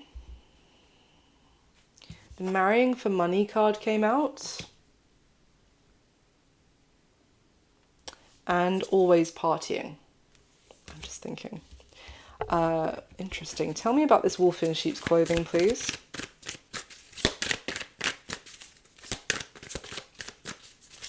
Because someone was misrepresenting themselves with that wolf in sheep's clothing. Now, it could be that this is someone who was trying to stick with a relationship because of finances. Like, as in, they felt like they would have financial gain. But it's like, if that person has been wearing a mask, that, you know, in terms of why they were interested, that is about to drop. Tell me about this wolf in sheep's clothing, please.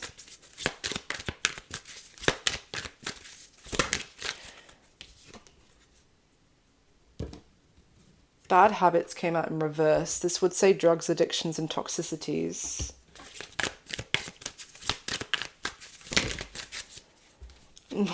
Giving money. So it would say carless, but it doesn't have to actually be about not having a car. It says no car repo, car issue, but obviously can be significant for a car, because also there's travel here as well. That could involve... Okay, let me try and put this all together. Libra, there's change is coming here because someone who was sticking in a situation for, as I said, financial gain. Now, it could have also been funding in some way their toxic habits, some sort of addiction. You could have been funding them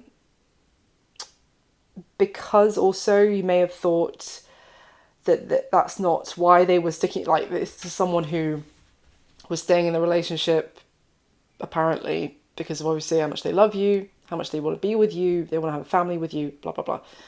But it's basically, it's the realization that this person was sticking through it because they were gaining from it from you, and they were accepting handouts in some way from you, or you were helping them out. Yeah, basically. Okay, let's get some tarot. Goodness. Let's get this one. What is coming towards Libra next in love, please?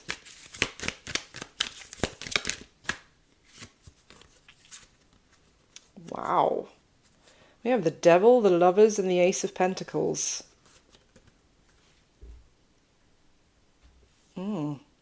So there's that wolf in sheep's clothing trying to encourage you to choose them or to go down a path with them, to kind of get into a signed contract with them. Eesh. Tell me about the Devil, please. This is someone like looking over your shoulder and being like, you're signing it, right? You know, you're doing what we said we would do. It could even be you're going to buy them a car. Like, you did it, right? You bought me the car, right? Because then we can be together. Oh. Tell me more, thank you. Yeah, I bet. I bet. So the Elemental of Swords came out with the Strength card. She's super naked, so just bear with me. But yes.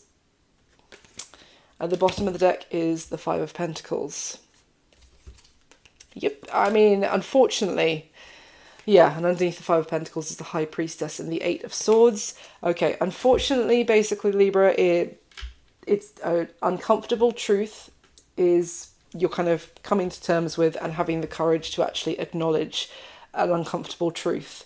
That basically someone who you may have wanted an actual relationship with, because this is someone who you were hoping to pursue and have something...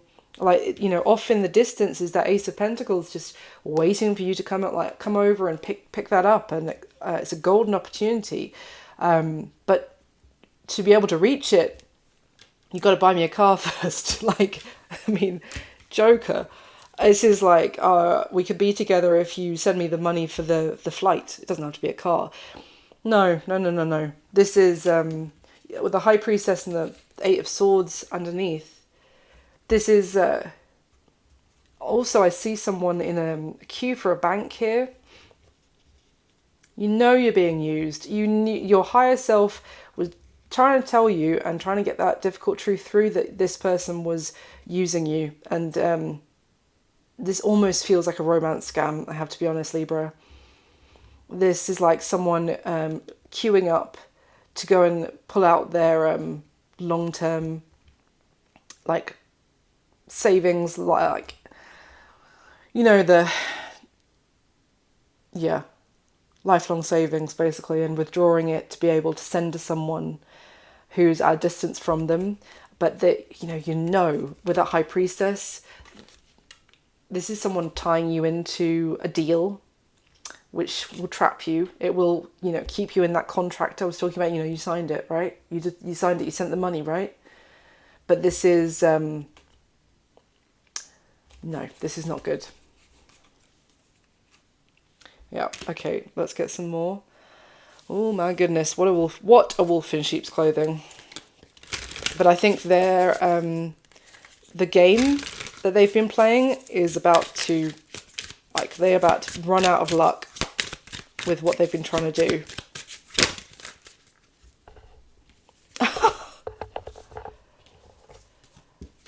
Sorry, mistakes and regret came out. Regret says, I wish this never happened. And mistakes other than the text on the actual card. You see someone who's could actually be signing a contract here, reading it through and then potentially signing it. And that person's going to be left holding their head in their hands, like massive regret that they did that. The other card that came out, which I made that noise about, was habits. The text doesn't really apply. It says, I don't know if we will ever change, but I think it's more, I don't think this person's ever going to change. It came out on top of the bad habits in reverse. It's the same word, guys. Two different oracle decks. This is really tough. But what I like is the fact that is change is happening here, because this person's attempts, or even if they have been using you for some time, Libra, it's about to run out. That's the change. It's ripping the bandage off, of ripping off putting a stop to any financial support that you've been giving this person. Because also I feel like for some of you, you've been doing this because they're saying, I need this money so that I can be with you, so I can travel to see you. But they're not using that for that. They're using it for substance abuse or some sort of addiction. You know, it could be gambling, different vices kind of thing. But what they've been saying is the reason that they need you to support them is not the case. I'm sorry to be the bearer of this news, Libra. I think you're going to figure it out anyway. And I think if you haven't made that transfer to them yet, it's also a bit of a warning. I'll probably get all the trolls in the comments now, because every time I do a bit of a warning message, something comes through where someone's trying to pull the wool over somebody's eyes. Inevitably, I get a really nasty comment being like, don't listen to her. And it's like, yeah, I wonder why. Wonder why that's coming up. So Libra, definitely there's change afoot, but it's also an end of a situation where someone was either trying to use you or they have been using you. Okay, so that's what I've got for you this time, Libra. My lovelies, please do take care.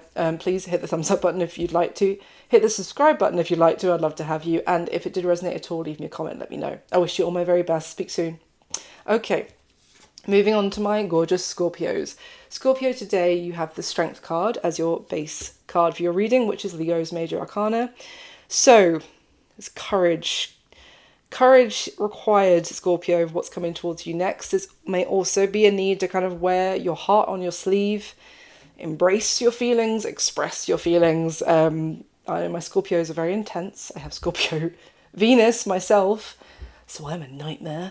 No, I'm joking.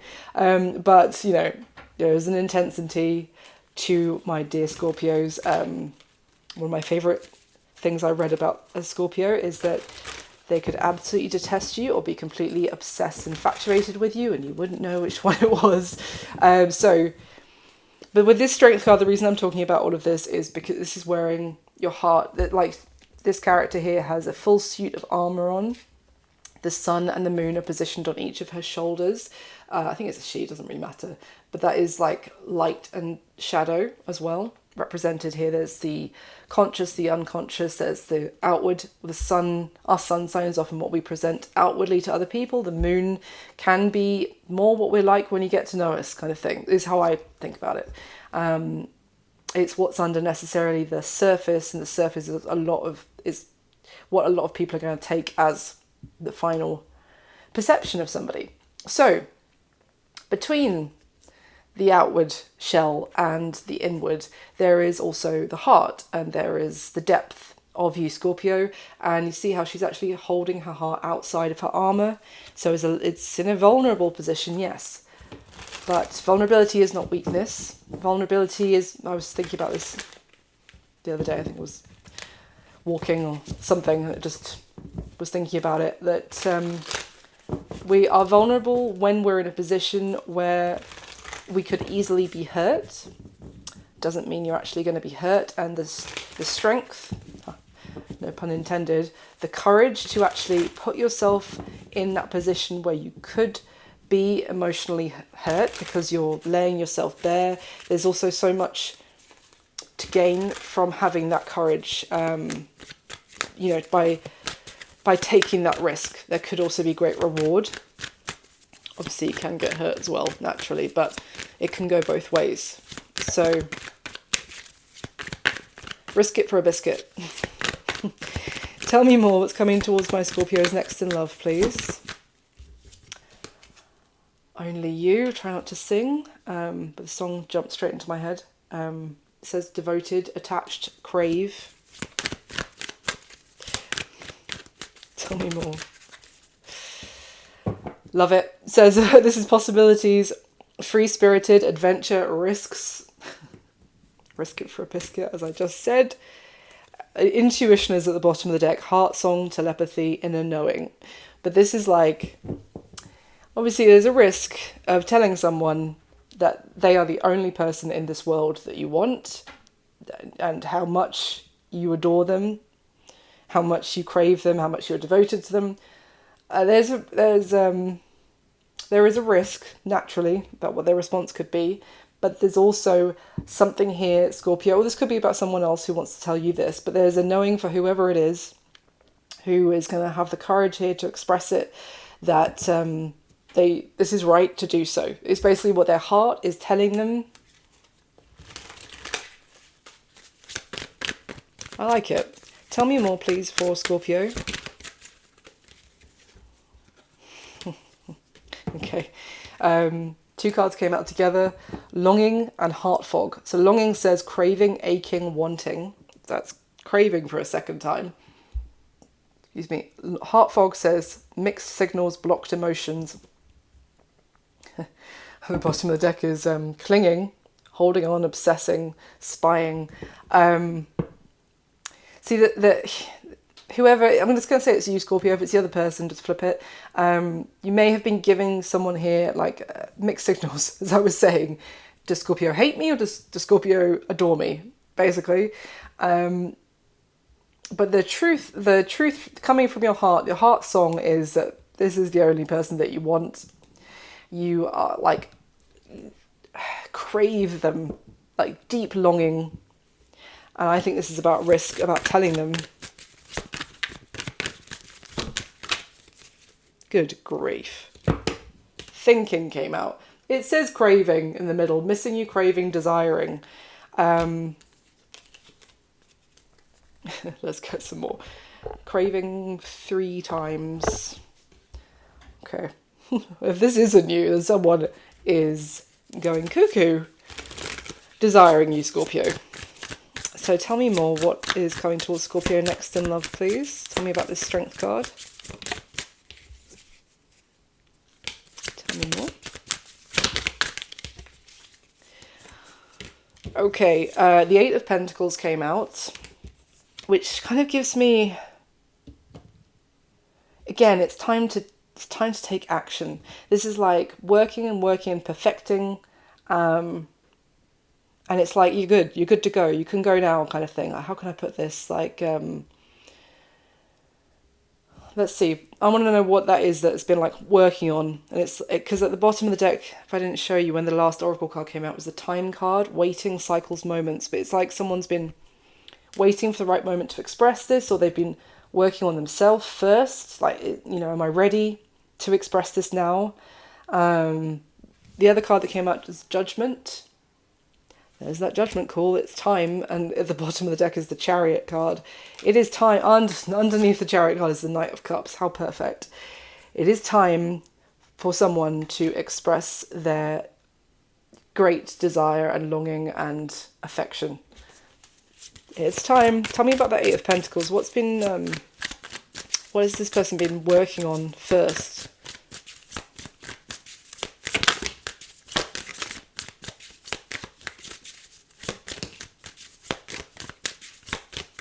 Give me another one, please. Okay.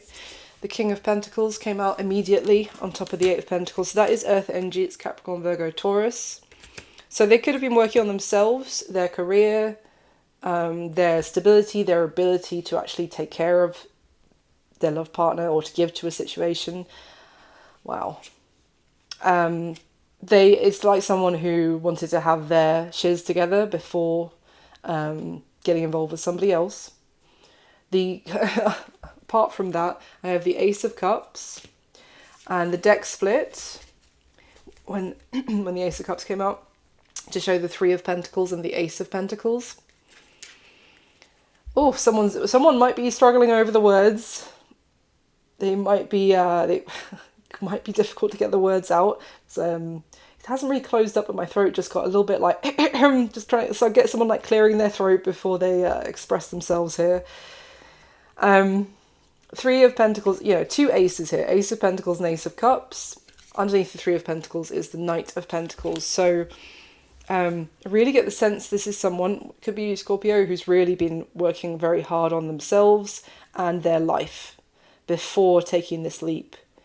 Maybe they felt like they needed to sort themselves out first in some way. Maybe they felt too erratic, or like they felt like they were all over the place, or their life was too much up in the air. They weren't rooted, they weren't settled.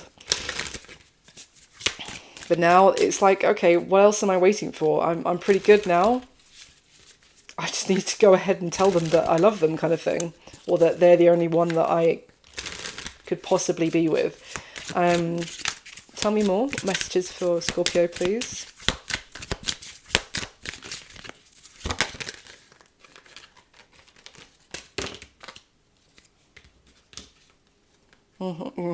Okay.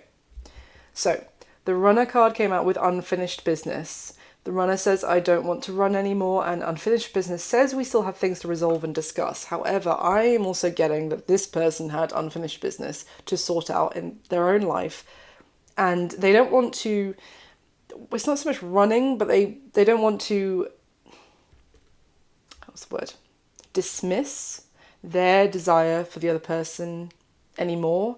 Also, I don't think they need to anymore. I think they've actually sorted out themselves, or whatever the unfinished business was. Also, I'm still seeing like a strong connection to work. Maybe contract that they had to wrap up first. Work that involved, well, it meant that they were scattered in some way, or they weren't able to stay in one place. This could be someone who moves around for work quite a lot. That's kind of done. They've sorted that out. They've completed their responsibilities in that area. Okay. The other card that came out was Chemistry. I have never felt a passion this intense. Well, how much they're craving you, Scorpio, or you're craving them. Yes, definite passion, chemistry off the charts between you and this person. Anything else you want to say here? Absence. I feel like a part of me is missing without you. Well, how much they're craving you? Yes. Yeah. Responsibilities. It says I have to take care of my financial and emotional needs, but I think they had responsibilities to take care of. They did it. This could have been work or something that they kind of agreed to complete before. Like I said I would do that. I made promises. I made, intentions. I have to finish that up first. But they have been thinking about you the whole time, obviously, unless this is how you've been thinking about somebody else. And now it's time for them to grab the bull by the horns, have the courage and kind of say it. So that's what I've got for you this time, Scorpio. I'm going to leave it there. Again, you and Cancer have been the loveliest readings this whole spread so far. We're 8 signs in, and it's the water signs that are getting me through the other ones right now. No, I'm joking. But yeah, really nice. Basically, it's about time. It is time.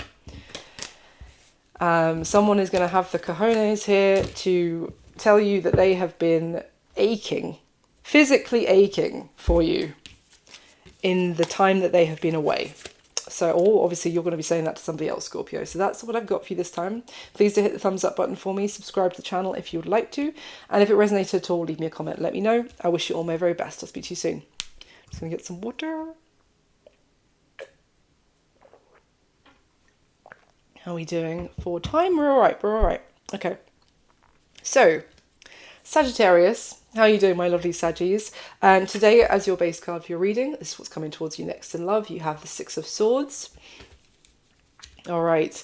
So, with this Six of Swords card, it might be about a decision to leave something behind you. I have to be honest. It could be something that you're moving away from that is still trying to cling on, or still lingering, or has been lingering. But there is an energy here of I don't know what is coming next, but I am just ready to embrace the unknown. Yeah, let's get some more for you. So this one, what is coming towards my Saggies next in love, please?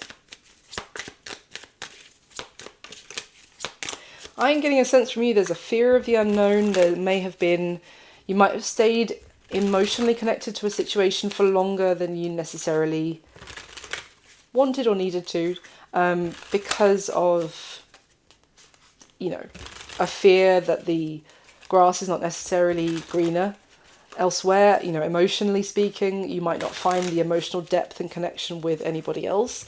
But I'm getting a feeling the fear about that, doing it anyway at this point. But let's see. Tell me for Sag, please. What is coming towards the next in love?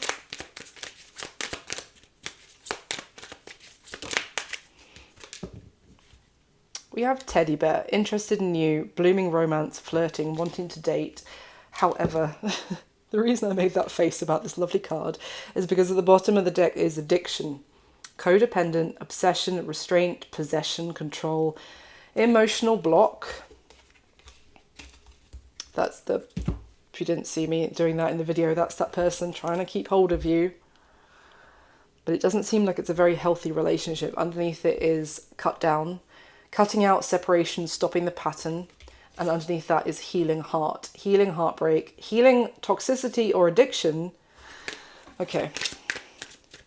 It might be time to call time on a connection which in some way there is a toxic dynamic going on with it.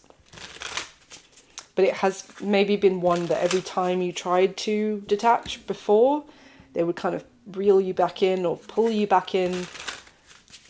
Okay, tell me more. Maybe from gestures, you know, maybe from charming you. Okay, let's see. What's coming towards Sagittarius next in love, please? Not today in reverse, which would say boundaries and hurt, avoiding conversation, not dealing with something. And then at the bottom of the deck is grounding, stability, security, growth, endurance. I think you're actually dealing with something with that not today card in reverse. This is maybe something that you've been avoiding dealing with because it's difficult. And also you could care about this person that you are kind of moving away from or have been moving away from for some time, I just got. You know, you didn't want to abandon them. You didn't want to leave them when they were telling you that they needed you. But I feel like I'm seeing you kind of dealing with this, Sag. Tell me more.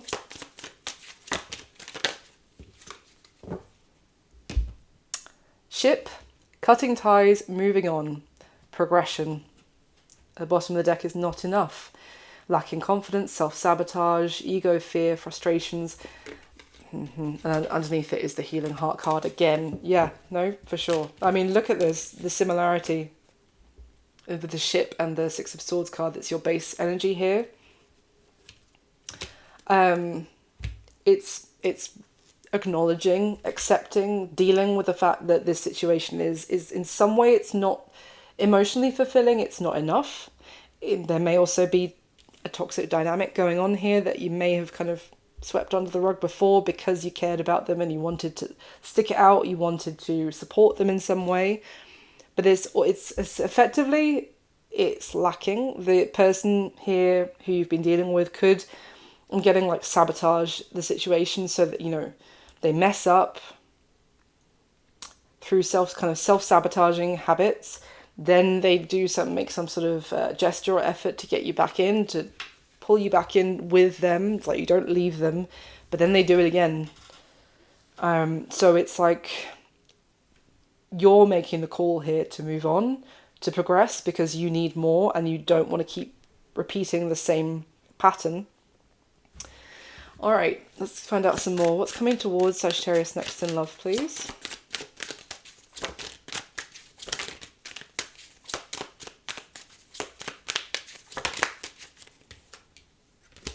Interestingly, we have Strength in reverse was the first card, which is Leo's Major Arcana, and then the Fool card.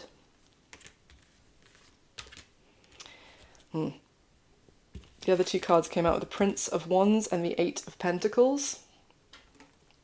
You know what I'm getting is that you were kind of hoping that this person would mature. And I don't mean that in any rude way, like I'm not calling anyone immature. I mean, like, if you think about a really good bottle of wine and and it's kind of stored for however many years because it's like, this is going to get better. This is going to get, it's going to be such an incredible vintage. It just needs like 20 years in an oak cherry barrel first or something, and then it's going to be mwah. Basically, it's like uncorking it after that long waiting and being like, okay, things should be good now. Things should have improved. This should be delicious, and it's disgusting. Or it's it's not disgusting. I don't mean that applying to a human, but I mean like it doesn't taste any better than it would have done had you uncorked it 20 years earlier. Basically, the maturing process has not been a success. And it's like you were waiting for this person to gain strength over giving in to fears, giving in to like, whatever was holding them back basically in life. From like, it's like developing. It's kind of like they needed to take also responsibility for their own stuff and have the courage to deal with it, ask themselves face the difficult stuff in the mirror, I'm guessing and getting as well, and deal with it. But I feel like you were waiting for this Prince of Wands to become an emperor, male or female in real life, and they didn't.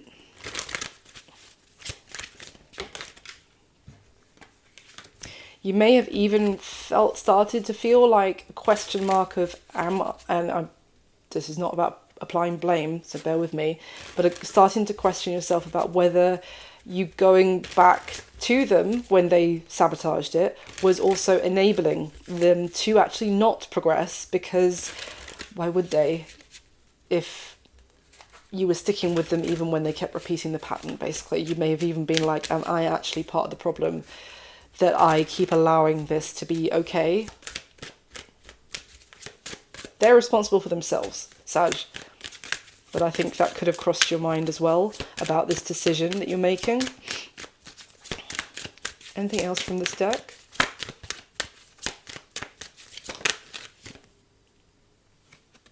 Three of Swords, it kind of came out sideways. Three of Swords, at the bottom of the deck is the Five of Cups. I think this is difficult because you really care about this person. You're very torn here. Underneath the Five of Cups is the King of Cups, but then the Queen of Swords, and then the Nine of Swords. This is like, I love them, but I need to do, and this is like being cruel to be kind kind of thing, is what I'm getting here. There's stress attached to this decision, for sure. Because again, it's the fear of, am I doing the right thing? Is there going to be any like emotional connection elsewhere out there for me kind of thing? But it's also like a head over heart choice here of like knowing what is the right thing to do, not what is the easy thing to do. Anything else for Sagittarius, please? Self-love. I am still trying to heal. Oh my god. At the bottom of the deck is habits. I don't know if we will ever change. This person has bad habits, or, this habits can also talk about patterns. This, just repeating patterns. And it's almost like sticking this out between the two of you is potentially doing both of you a bit of a disservice in different ways. So it may be the most loving thing here to actually go do your thing and let them do theirs. Something else?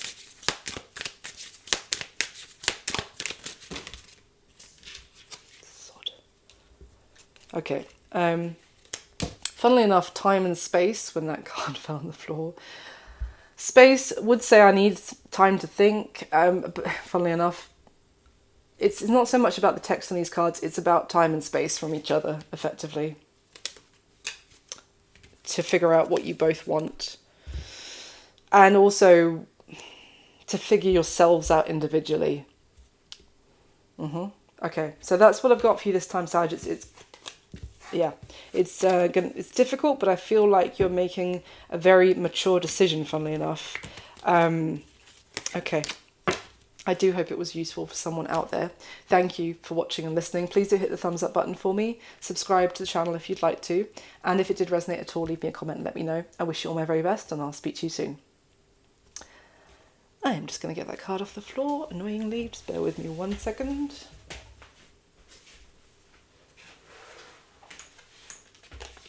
Okay, there we go. I can't edit this video because it's going to be 2.5, 3 hours long, and my phone is not up to that. So let's just carry on. All right. Otherwise, I would edit myself out going and picking that card up. But anyway, let me get some water. All right. Capricorn, my dear fellow Capricorns, how are you doing? Thank you for being here. Today, your base card, what's coming towards you next in love? Cappies. My warriors with an O, is the Nine of Swords. All right, this could be incoming energy as well, so let's see. But there is, Nine of Swords feels like kind of backed into a corner, stressed, worried. Oh my God, what's coming at me all at once is what I'm getting as well. Could be feeling a little bit overwhelmed, someone here. Very stressed about maybe needing to make a quick decision potentially. Or kind of feeling like someone has expectations, or is something that's like really stressing somebody out. Like, whoa, back up, effectively. So let's try and find out what that is, shall we? For my Capricorns, please. What's coming towards them next in love? Okay.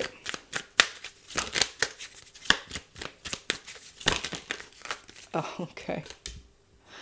Okay, so we have Hooked, which came out. We have Wolf in Sheep's Clothing in reverse. And we have Moving On in reverse, which would say thank you next, but they're not going anywhere. Okay, let's see. I want to get a couple of these as well. So basically, either someone gave you the impression that they were detaching and moving on to somebody else, to a new chapter, whatever, and they haven't.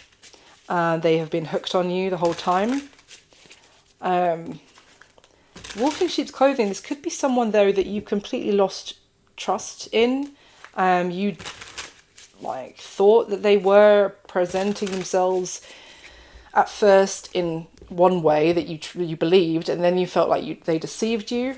But now they're kind of trying to potentially say that no, they really were showing you their true selves the first time, if you see what I mean. It's like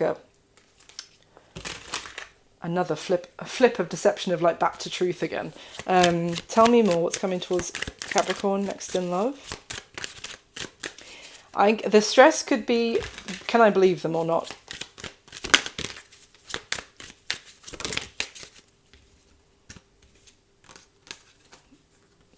Okay. We have light bulb moment, sudden realization, feeling inspired, insightful awareness. The other card that came out was lipstick evidence, infidelity, caught cheating, betrayal. And at the bottom of the deck is rebound. Flighty, temporary option, unpredictable intentions. Well, this could have been someone that you felt betrayed you. Capricorn, in some sense, you may have felt like they hit it and quit it. I don't know why that came into my head. It's quite a crude way of saying it. I apologise, but must have been in there somewhere. But they may have had basically a physical interaction with you. They may have got that to happen by saying things that you then felt like they were a complete liar and pulling the wool over your eyes with that wolf in sheep's clothing. You may have then felt like they disappeared with that rebound. That's kind of like flighty and here 1 minute, gone the next. What could be happening here is a realization that they behaved like that because they were either on a break, an official break was agreed upon with a partner, or they'd recently broken up with someone. Let's dive into this. It's really giving me someone that you don't trust and you feel like you have their number, you feel like they lied to you. But they're hooked on you. They haven't moved on. All right, let's get some more.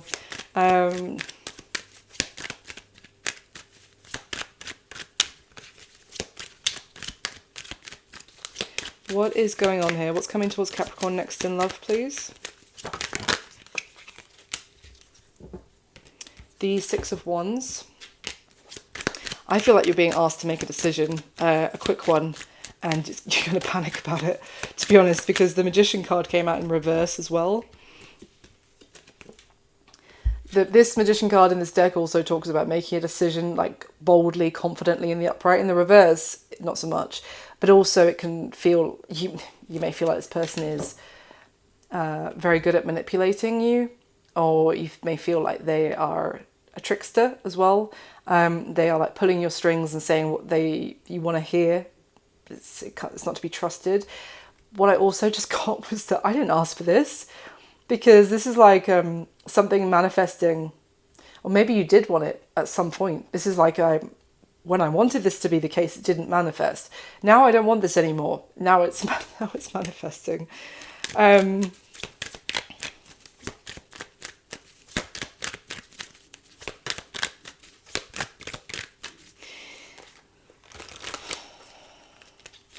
The other thing I'm getting is that this person, if you were a rebound for this person, basically, Capricorn, and you didn't know it at the time, that's how they were actually treating you. How can I put it? It's like being with you, their ex or whoever they were on an official break with, kind of felt like they'd betrayed them by being with you. Or this person felt immense guilt. The other thing, of course, is this could be someone who went and had a rebound with someone else after you, and they felt like they betrayed you, and also they actually hadn't really moved on from you themselves. So it could go in a lot of different ways, Capricorn. I'm getting a lot of messages for you.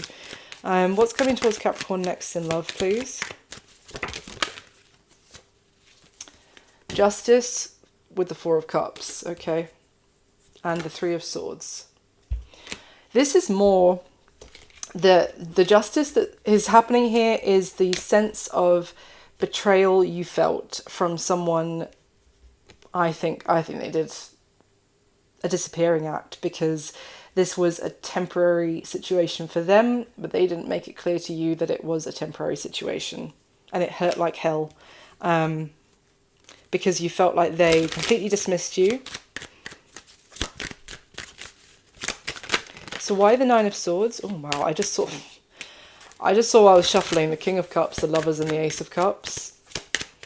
There's so much, that was water energy, Cancer, Pisces, Scorpio, but that's so much love, potential love, but it's like love that wasn't actually fully given. It was love that was not promised, but like teased. Like, this could be possible. That amount of love and happiness could be possible, and then it disappeared. Six of Cups. Oh my gosh. Ace of Wands and the Judgment card. Someone's coming back, Capricorn. You're the only person I've said that to. I know sometimes it can happen a lot on tarot readings that message comes up. You're the only one who's got this message. So just to be clear, in case you haven't listened to the rest of the reading, someone's coming back to have, as I said, to have what you wanted with them before you feel like they betrayed you. Right. They want to make it right for the pain and the damage that they caused by how they handled the situation with you the first time round. Tell me more for Capricorn, please. What's the message for them? But I think it's just going to catch you off guard for sure. And also maybe put you in a bit of a tailspin, because you kind of felt like you had that person's number, that they were like a liar and a user.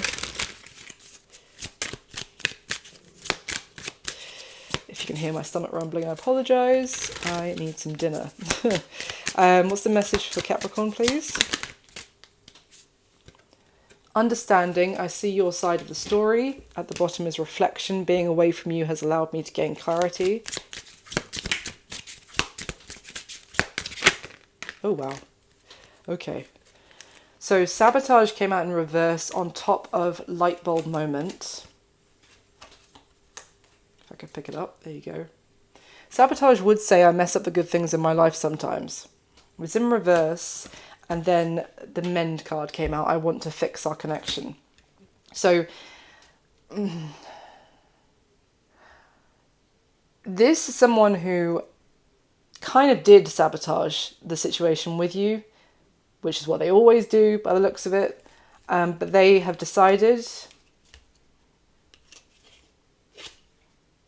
that they actually don't want to sabotage this one. How can I put it? It's like this could be a recurring pattern for this person, but they are hooked on you and they can't let this happen the same way they've sabotaged other situations. And actually, although it kind of feels like they already did screw it up, they want to undo that and fix things.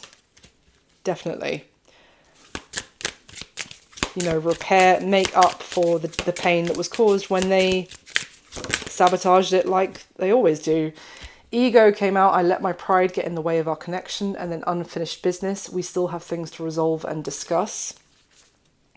And in some ways, they now have understood your perspective about things as well in the situation. So let's see. Anything else? What's coming towards Capricorn next in love, please?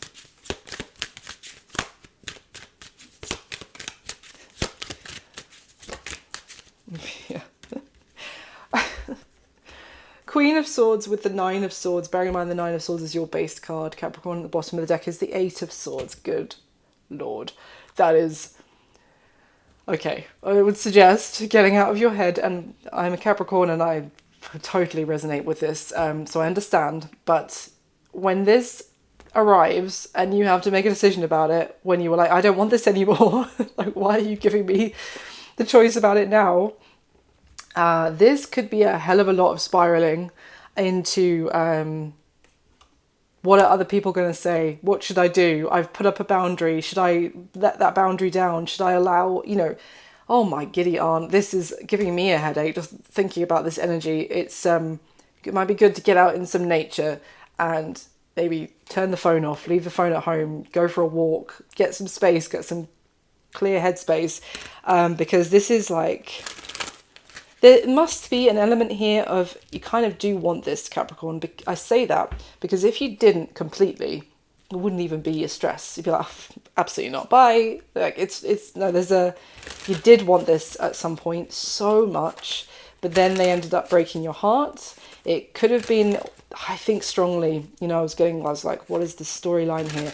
I think it's strongly that they treated you either like a rebound from someone else that they thought was more important, or just they treated you like a temporary fix, whilst potentially giving you the sense that there was more there. There was that Ace of Cups, that like the teasing you with all that love in the relationship. So you did want this so much when it kind of started, but now you kind of feel like you've got their number and you don't want them anymore because you don't trust them. Now it's coming through. Thank you, universe. Anything else for Capricorn? What's coming towards them next? The Eight of Wands. Communication. Tell me about the Eight of Wands. The Sun. That could be a lot of happiness. It could be. Sun is Leo's ruler as well. So there could be Leo energy here. Four of Wands and the Ace of Cups is at the bottom of the deck. This is actually a different deck than the one I was talking about where I saw the Ace of Cups. It's the potential. I mean, I've got two aces now, Ace of Wands, Ace of Cups. It's the potential if you want it. And I think a little bit of you does. There's also a question of like, how am I going to explain this to other people who I you know, crucified this person in terms of my opinion of them. How am I going to tell them now that, you know, if I give them another chance, that it's your life? I feel like I said that to Virgo as well. It's kind of different, but there is a similar vein here of like, I made a boundary with this person. Good Lord, can I reconcile with myself that I'm actually allowing them past that boundary now? But it's the potential of a relationship. It's the Ace of Cups that was teased but wasn't fully given before. They're coming back to actually offer it to you fully, Capricorn. So it's up to you what you do with that. That's what I've got for you this time. Thank you so much for listening and watching. As always, you're the best. Well, you know, you're all wonderful, but I love my Cappies. So please do hit the thumbs up button for me. Subscribe to the channel if you would like to. And if it resonated at all, leave me a comment, let me know. I wish you all my very best. I'll speak to you soon. Okay. So I have so many cards out. Just bear with me.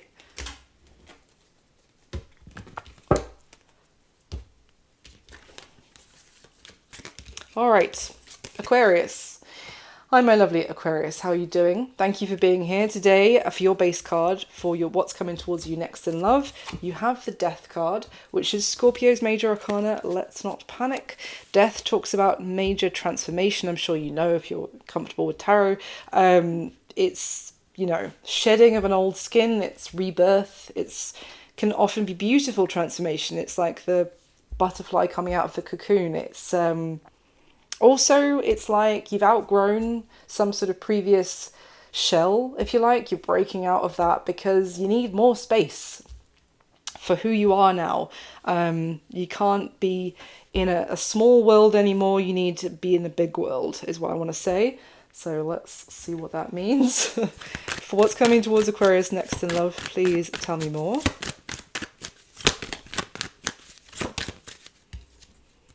Okay. There is emotional storm here, turmoil, unstable, affected.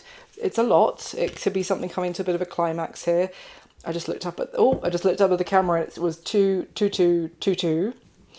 And I say that in the bottom of the deck is the commitment card, marriage, promises, fidelity. So this could all be about coming into union with someone else. It could be coming to a climax. There could be emotions. Might be at a bit of a peak. Underneath commitment is intimacy, bonding, sensual confiding. Underneath that is family, fertility, parenthood, pregnancy. Underneath that is stress. Well, yeah. Turbulence, tension. It's a lot. Look at all the post-its on that guy's face. There's a lot all at once is kind of what I want to say. There could be a lot happening all at once, Aquarius, coming towards you next. And that is, I mean, obviously there's change. A lot of change, I would say. This feels like your life, say in 6 months, is going to feel like completely different to 6 months earlier. There could be pregnancy, if that applies. If you don't want it, you're not in a stage of your life where it's possible, don't worry about it. But for some, there could be pregnancy, or there could be merging of families. It could be, you know, committing to someone else who has children, and that becomes a family element there as well.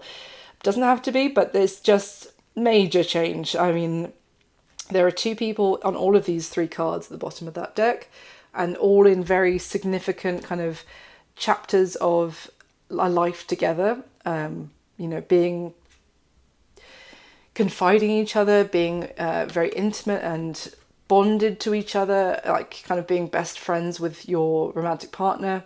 Marriage and having a family, even if it's having a family with pets, you know.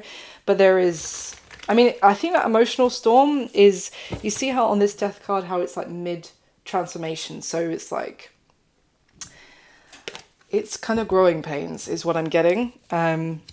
It's not always easy for that much change to happen that quickly, because you barely have time to settle into the new life, you know, like, oh, is this what's happening now? This is a lot, like, this is so different. But I think that's where any stress or like heightened emotions might be, because it's just a lot. It doesn't necessarily mean it's bad though. Anything else in this deck? Okay. There is obscurity came out with curse, and then the other card is apology. So curse says hex, witchcraft, negative mind. Obscurity says secrets, mysteries, and concealing. And then apology says forgiveness, return, and sorry. At the bottom, excuse me, at the bottom of the deck, oh, I need water. 1 second. Oh, is someone really struggling to get that apology out? Aquarius, at the bottom of the deck is cloudy, judgment, illusions, unbalanced, distorted. Someone may have made a decision in the past under false pretense, or they kind of got the wrong end of the stick. They might have viewed something far too pessimistically, or viewed something like, oh, I bet that Aquarius is hiding something from me. I bet they're concealing. But this is kind of like, this suspicion is the curse here. This kind of mistrust, and yeah, it's like it's a saboteur, and in a saboteur, they made a bad call about your intentions, I want to say, Aquarius, because they think poorly of a lot of people, is what I want to say. Let's get some more. What's coming towards Aquarius next in love? Why the Death card? They might struggle to apologise, considering my voice completely went in that moment. Although I have been speaking for nearly 2.5 hours, so it could be that bit of both. But yeah, this is someone who wants to return and apologise for thinking badly out of you.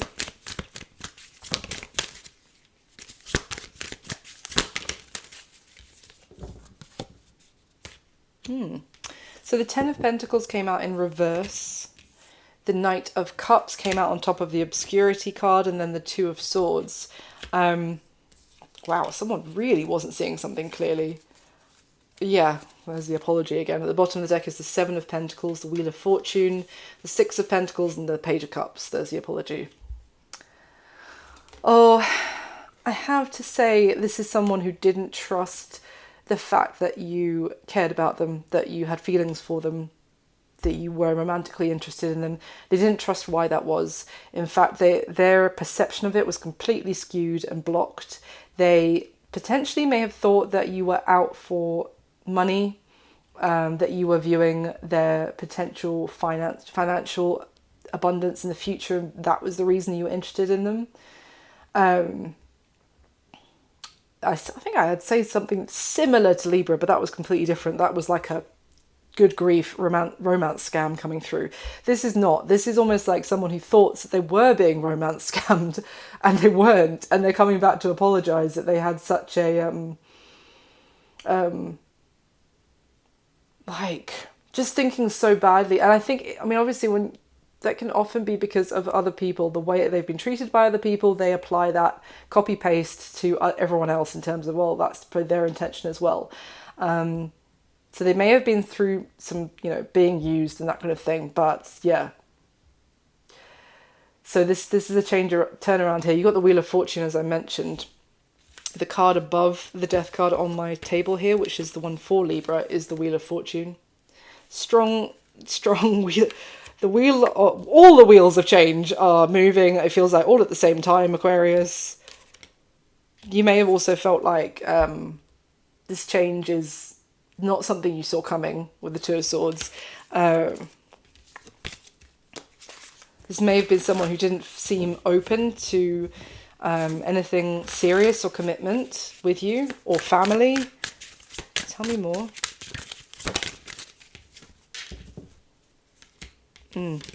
Seven of Pentacles came out now.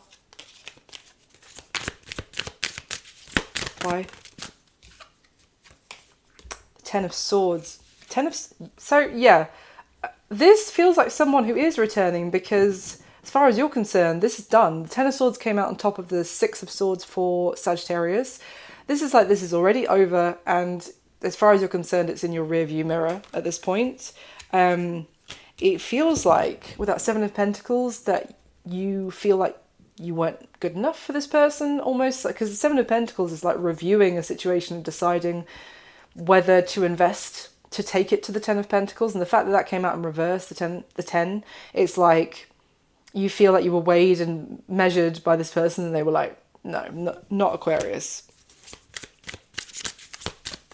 But I feel like they were perceiving you from a very skewed illusion.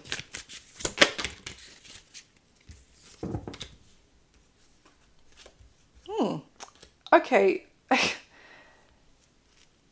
Bear with me. But Aquarius, what I'm getting, it was about your ability to be a mother figure. I have to be honest. So what came out on top of the 7 of Pentacles is the 10 of Cups. And then the Empress in reverse came out. Okay.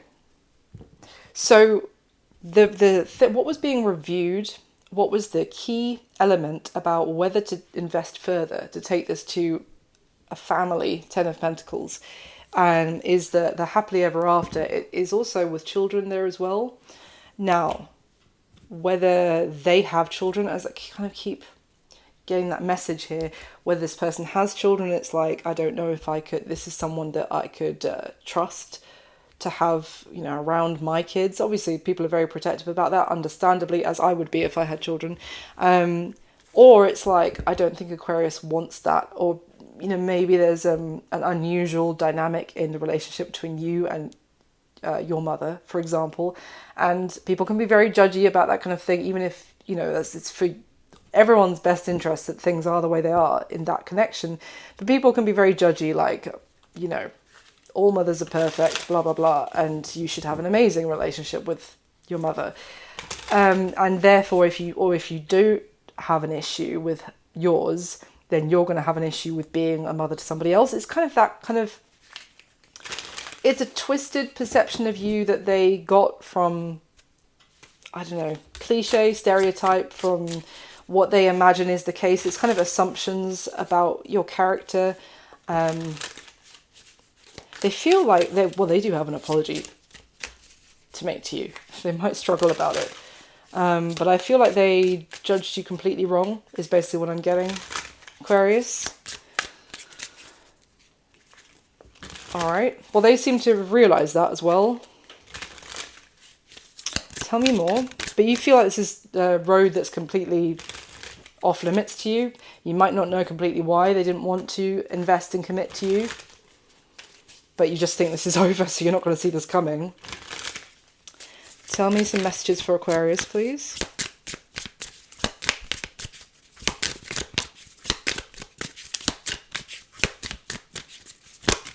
Messages for Aquarius. Thank you. Okay, so sabotage came out sideways. It says, I mess up the good things in my life sometimes. Well, probably with that negative mindset and suspicion. The bottom of the deck is hope. I haven't given up on us yet.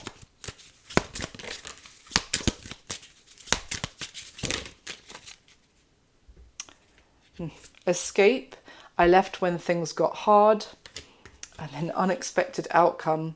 I don't think it's so much about what it says on the card here.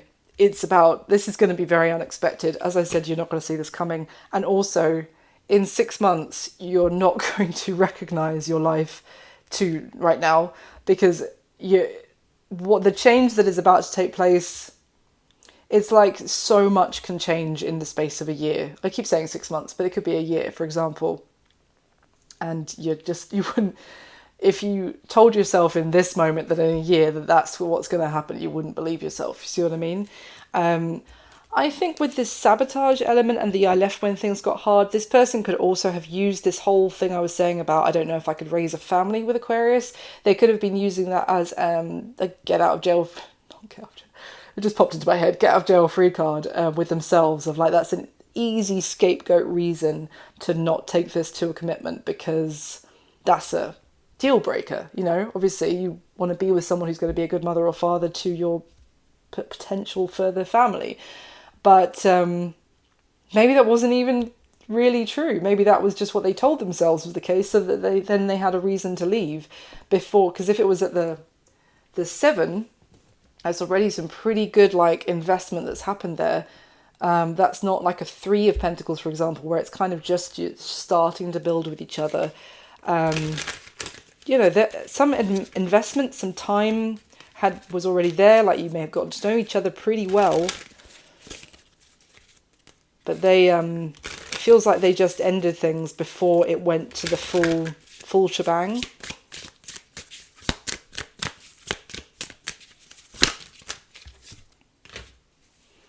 Secrets, I haven't told you everything.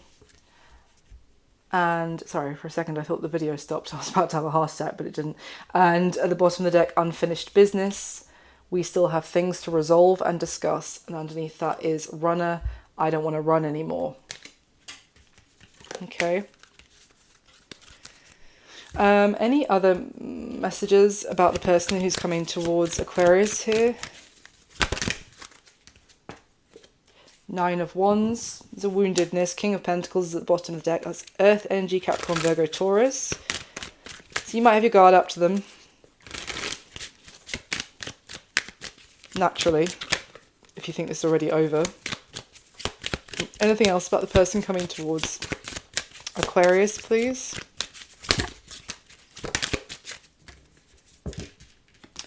Three of Swords in reverse. Then over here is the 7 of Swords in reverse as well.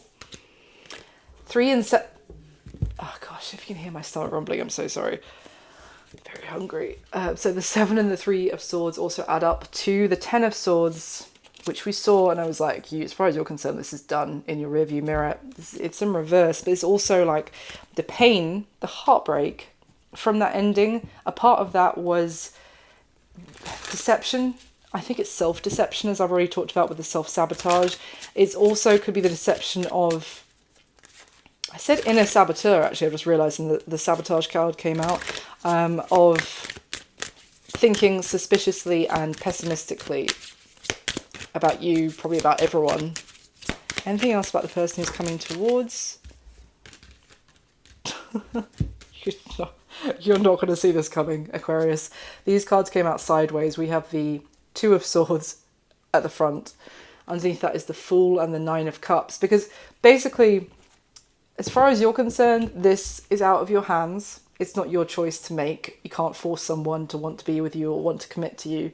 You may also feel like this was someone who refused to make a decision about making that final leap into like, what is this? What are we kind of thing?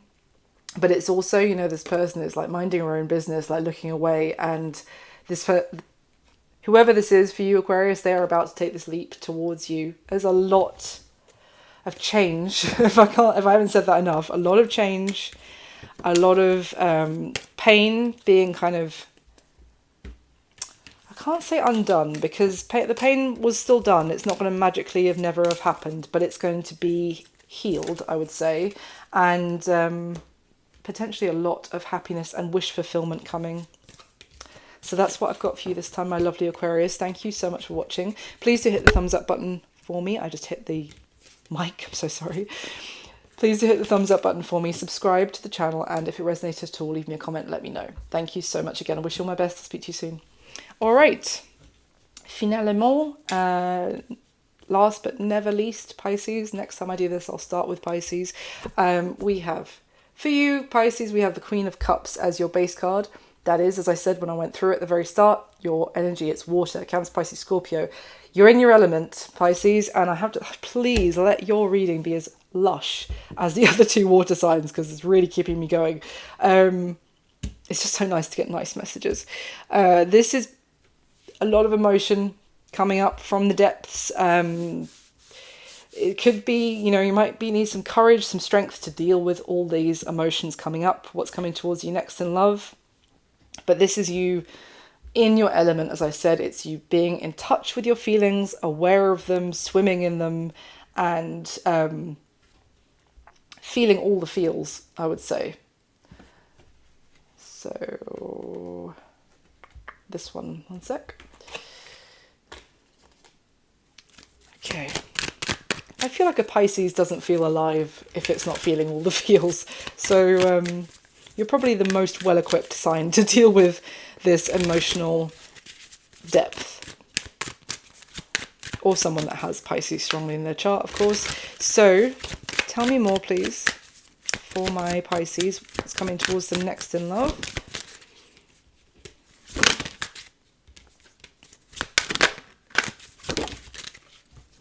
I'm just going to move the mic slightly because I feel like I'm going to keep hitting it because it's right next to you. The first card that came out was Paranoid Sideways. It says cautious, insecure, guarded. So there's a little bit of hesitation. Maybe because so much emotion is like flowing. It's like, hold up, maybe I should be a little bit more softly, softly catch your monkey here. Maybe I should think before I speak or think before I leap. Tell me more for Pisces. What's coming towards them next in love? We have Harmony, which says balance, peace and happiness. And it came out on top of Player, playing the field, not looking to settle, seeking options. At the bottom of the deck is Squad, Reconciliation, Soul Tribe, Close Friends, and actually that gorgeous piggy is swimming through a beautiful sea. This could be some, I want to say like some unexpected ally,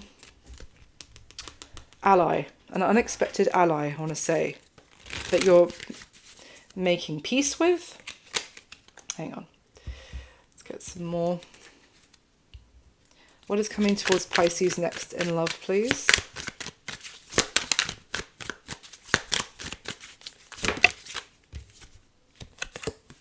Okay, we have Hooked.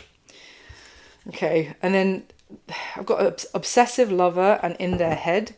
Obsessive Lover says dangerous, toxic, unhealthy, possessive. In Their Head says overthinking, stressed, overanalyzing.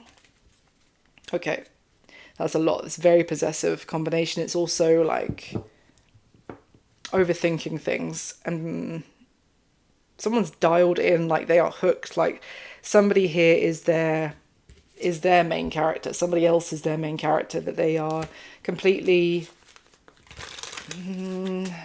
like that person is living rent free in their head. Now, could it be that you're a little bit cautious here? You're a little bit concerned about the level of someone's like intensity towards you. That could be causing you to want to, you know, you're feeling a lot, but should you be a little bit cautious about them? Tell me more. Okay, we have Unbothered came out. Bad reputation in reverse. Pisces, I feel like you've got someone who has got a bit of a bad rep. It could be being a rep for being a player. But either they're coming across to you like, I don't care what other people say about me, like, whatever. Or you're actually kind of ignoring any bad rep that this person might have. It feels like, rather than like an unexpected ally in terms of a friend, it could be an unexpected connection or relationship blossoming with someone who is kind of a stereotypical player or playboy, playgirl or whatever, or just like not your usual type, in terms of you might be more drawn usually to someone who is a little bit more, you know, has more long-lasting potential, like for a long, it's like someone who's out there looking to find someone to marry. And so this person would not be your usual type and not someone you would usually give that much attention to. But for some reason, you're not fussed about the bad rep that might be attached to them. And you actually find like the two of you, it's almost like you have some differences, but you actually balance each other out very well. Now, there is a caution here as well to not go, someone needs to be careful about not going into a obsessive place about this, like needing to know where the other person is every second of the day, tracking their phone, looking through their phone, anything which is like overstepping the mark of someone's privacy. Now, that obviously could be the other person, Pisces, but if it's not, there is a, you know, there's something here about the intensity with all those emotions I was talking about may also need to be like handled. Okay, tell me more what's coming towards Pisces next in love, please. Hang on.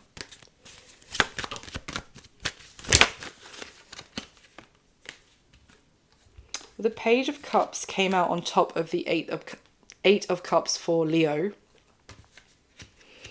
Someone could be apologizing for for distancing themselves from you. You could be really happy about the fact that they're kind of making a reappearance here, Pisces. There could be a lot of emotions flowing about the fact that they are reappearing after some time away from you, or then they could be coming back with like a gesture of, you know, the fact that they care about you, that they've been thinking about you, that kind of thing.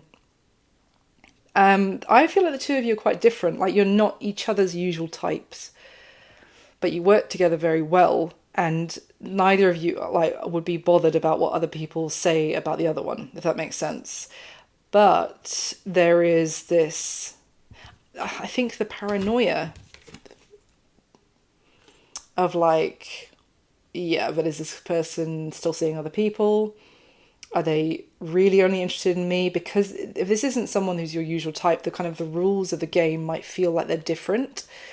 Like, if you're really feel like you have a connection with someone who is stereotypically a player, but it's kind of a question, if the intensity might take over, and it has the potential to, and I feel like this is like a bit of a heads up of, you know, it's sideways here, but this could turn full upright of like needing to know where they are, what they're up to, who they're talking to every second of the day.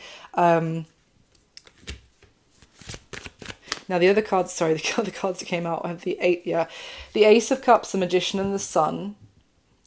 Now the Aces talk about the opportunities for, and with this combination is an opportunity for something very amazing to manifest.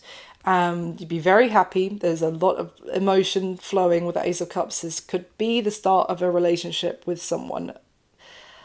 But I feel like there needs to be a dialing down of making it all about them. I'm going to say this is you, Pisces, because of what's come out. But obviously, if the roles reversed, please just reverse them. But this is like, you know, someone that you like so much that it's like holding on to them a little bit too hard as a result. At the bottom of the deck when I stopped shuffling just then was the Nine of Swords. Yeah, so they've got to be careful about, you know, not throwing off your energetic balance yourself by, you know, all you're thinking about, all you're investing your energy into is, have they messaged me? Have they called me? Have they put up a picture on Instagram or something? It's like, that is going to throw off. I feel like you actually have this balance, this harmony between you and someone who is stereotypically not each other's usual type. I keep repeating myself, but there is a caution here about, just because of how much you like them and like how excited you might be that they have like come back around and something might be brewing here. You don't want to cling on to it too hard, because then that kind of becomes suffocating. That's it.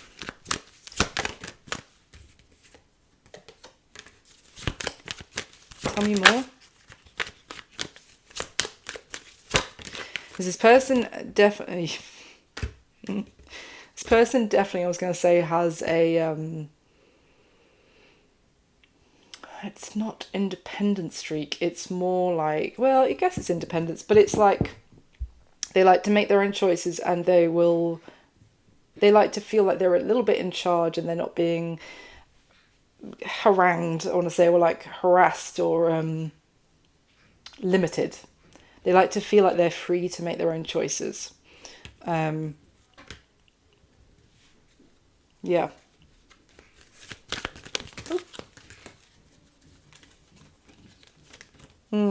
So these cards, the Page of Swords, the Ace of Pentacles, and the Ten of Cups. But then at the bottom of the deck, the Eight of Wands, the Eight of Swords, and the Four of Cups. Oh, Pisces. Right. This is like, this is too good to be true, and I am going to find out the reason that it is too good to be true. And through that, that can be a self-fulfilling prophecy, because this is like, there's a golden opportunity, and like, again, the Sun and the Ten of Cups, so much potential happiness, like so much, really what you really wanted to happen. But then what that turns into is this overthinking of, they're not going to choose me, they're going to meet somebody else that they want more, oh, they're going to reject me. And then by like clinging, because of this, is like, okay, hold up, yes, this person is probably pretty cool in many ways, Pisces, but so are you. So there's, you know, just because this person you're really interested in start showing you that actually they're pretty interested in you too, and potentially they might like to take this somewhere further. You don't need to take it to a place that is giving me a little bit of, it's flipping into insecurities taking over because of how much you want them.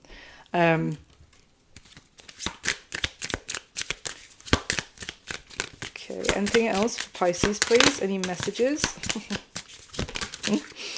Reciprocity. I want to have equal give and take. Yeah.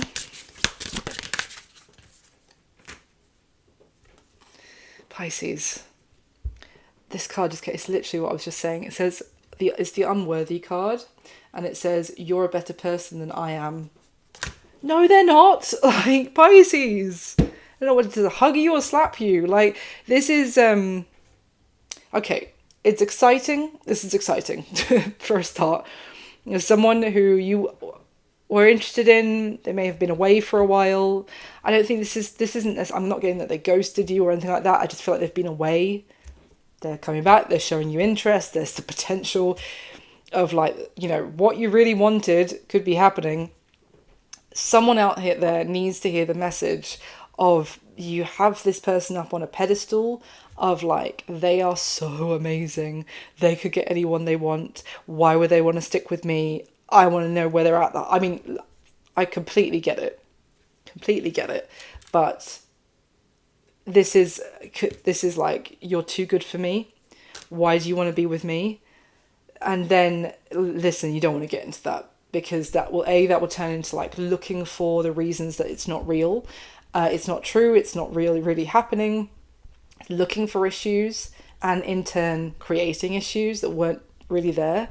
And also, you don't want to ever say to someone, you're too good for me, because they will probably at some point start telling them, like, that will manifest, basically. How can I put it? They'll manifest and be like, maybe I am too good for Pisces. I never really thought about it that way. I just thought they were pretty cool. I just was really interested in them, but they think I should be with somebody else and somebody better. Maybe I should think about that. So you don't want to get into that. And, like, there's no need. There's no need to take it to that place.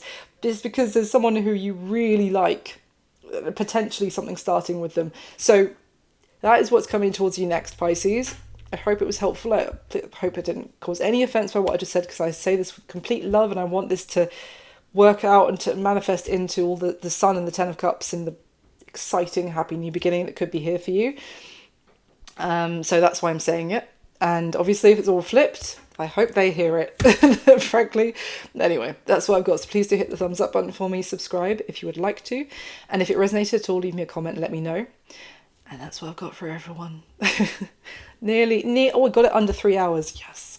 All right. Thank you so much for being here. I hope whichever part of the video, you might not be seeing this part anyway, but I hope whichever part you watched, you enjoyed.